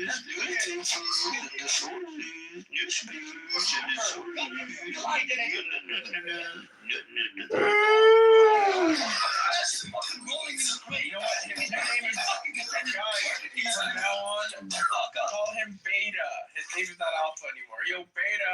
His name is Gypsy. Call him Gypsy. Call him Gypsy. Call him Gypsy. Hey, Gypsy. Hey, Gypsy. Gypsy. Gypsy. Gypsy. Gypsy. Calm down. How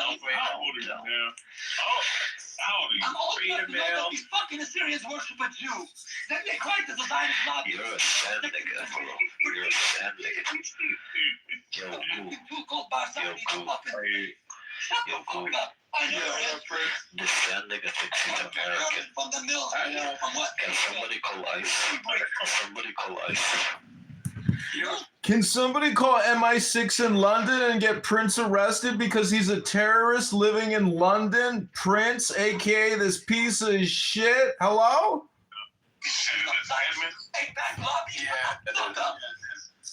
No, let me go ahead and Nah,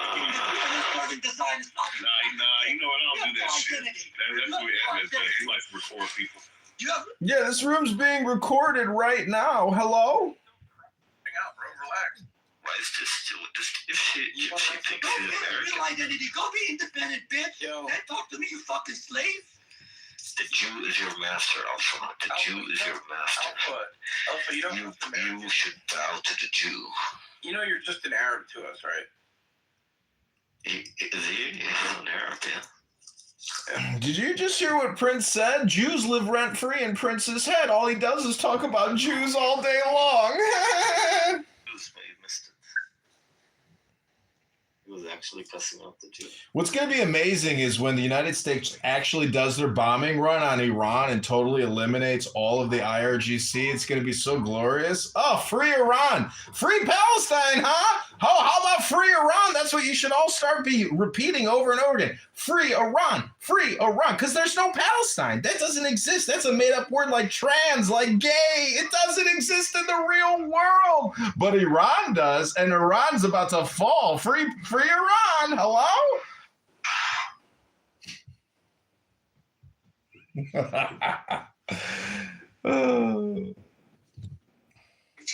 that's just not what's happening.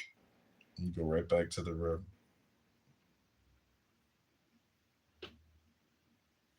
Oh, you have an accent. On Sunday, asking that. Bro, and he thinks he's American. No, he's like, you're American. If you worship a Jew, I'm not the one worshiping a Jew, am I now? I worship a Levantine Hebrew, yes, you're. Well, most Americans worship a Jew, if that's the case. Why do you worship Jesus? Wait, most Americans are Christians. What is this guy on about? Yeah, they worship a Jew. So what's your point? What do you wait for? They're going to make me go downstairs. I'll be back.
the strides of that art.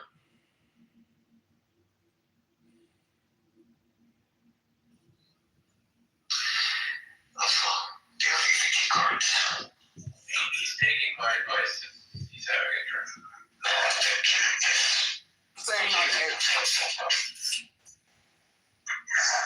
couldn't we see something in the Bible that favors them?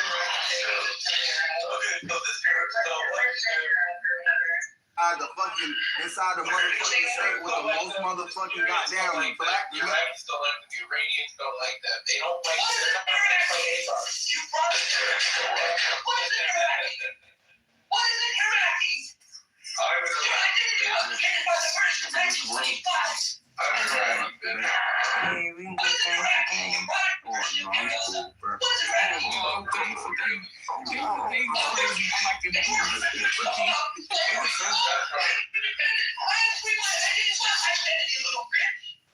I love the Lord Jesus Christ with all my heart, all my soul. You're going to hell. Go to hell. I'm not going to hell. You are. Oh, yeah. You worship her? We'll see who's right. Which one is it? What? See how fucking dead. You want to fucking cross damn thing. What? How do you feel, folks? Fuck. I'm full of steak. You probably already need to know where or something. Carefully, is the third of your mother. Your widow mother. Because I'm about to steal your father. The couple. I don't have any sisters. So why not? You have been to yourself. Ask again. So tell me what state are you in? Why? You want to come over and find out? No, I'm just what happens to us. Please, what I want to come with me. Are you poor? You want to do a slave? Are you poor? Do you have a car? Slave was in use, right? You don't have. Why do you break the design lobby to talk to you? You don't have. Why do you do that? You don't have. Break the design lobby to protect you ugly people. Why do you do that? The Jews are your bastards. Hold on. That's not like that. You heard. No, I'm not coming from you. Jews have their own God. Bro. They're not worshiping. Bro, what the hell is that? You have no identity. Hey, watch her. Hey, you are God. Who helped pick her as well? Who helped pick her as well?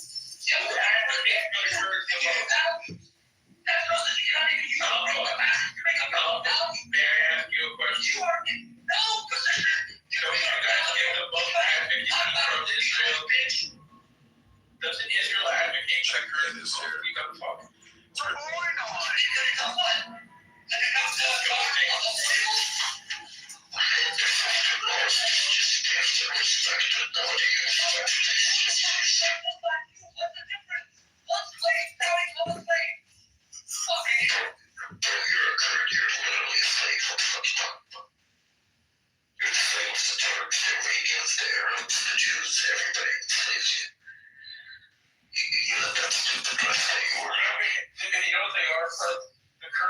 Geopolitical football.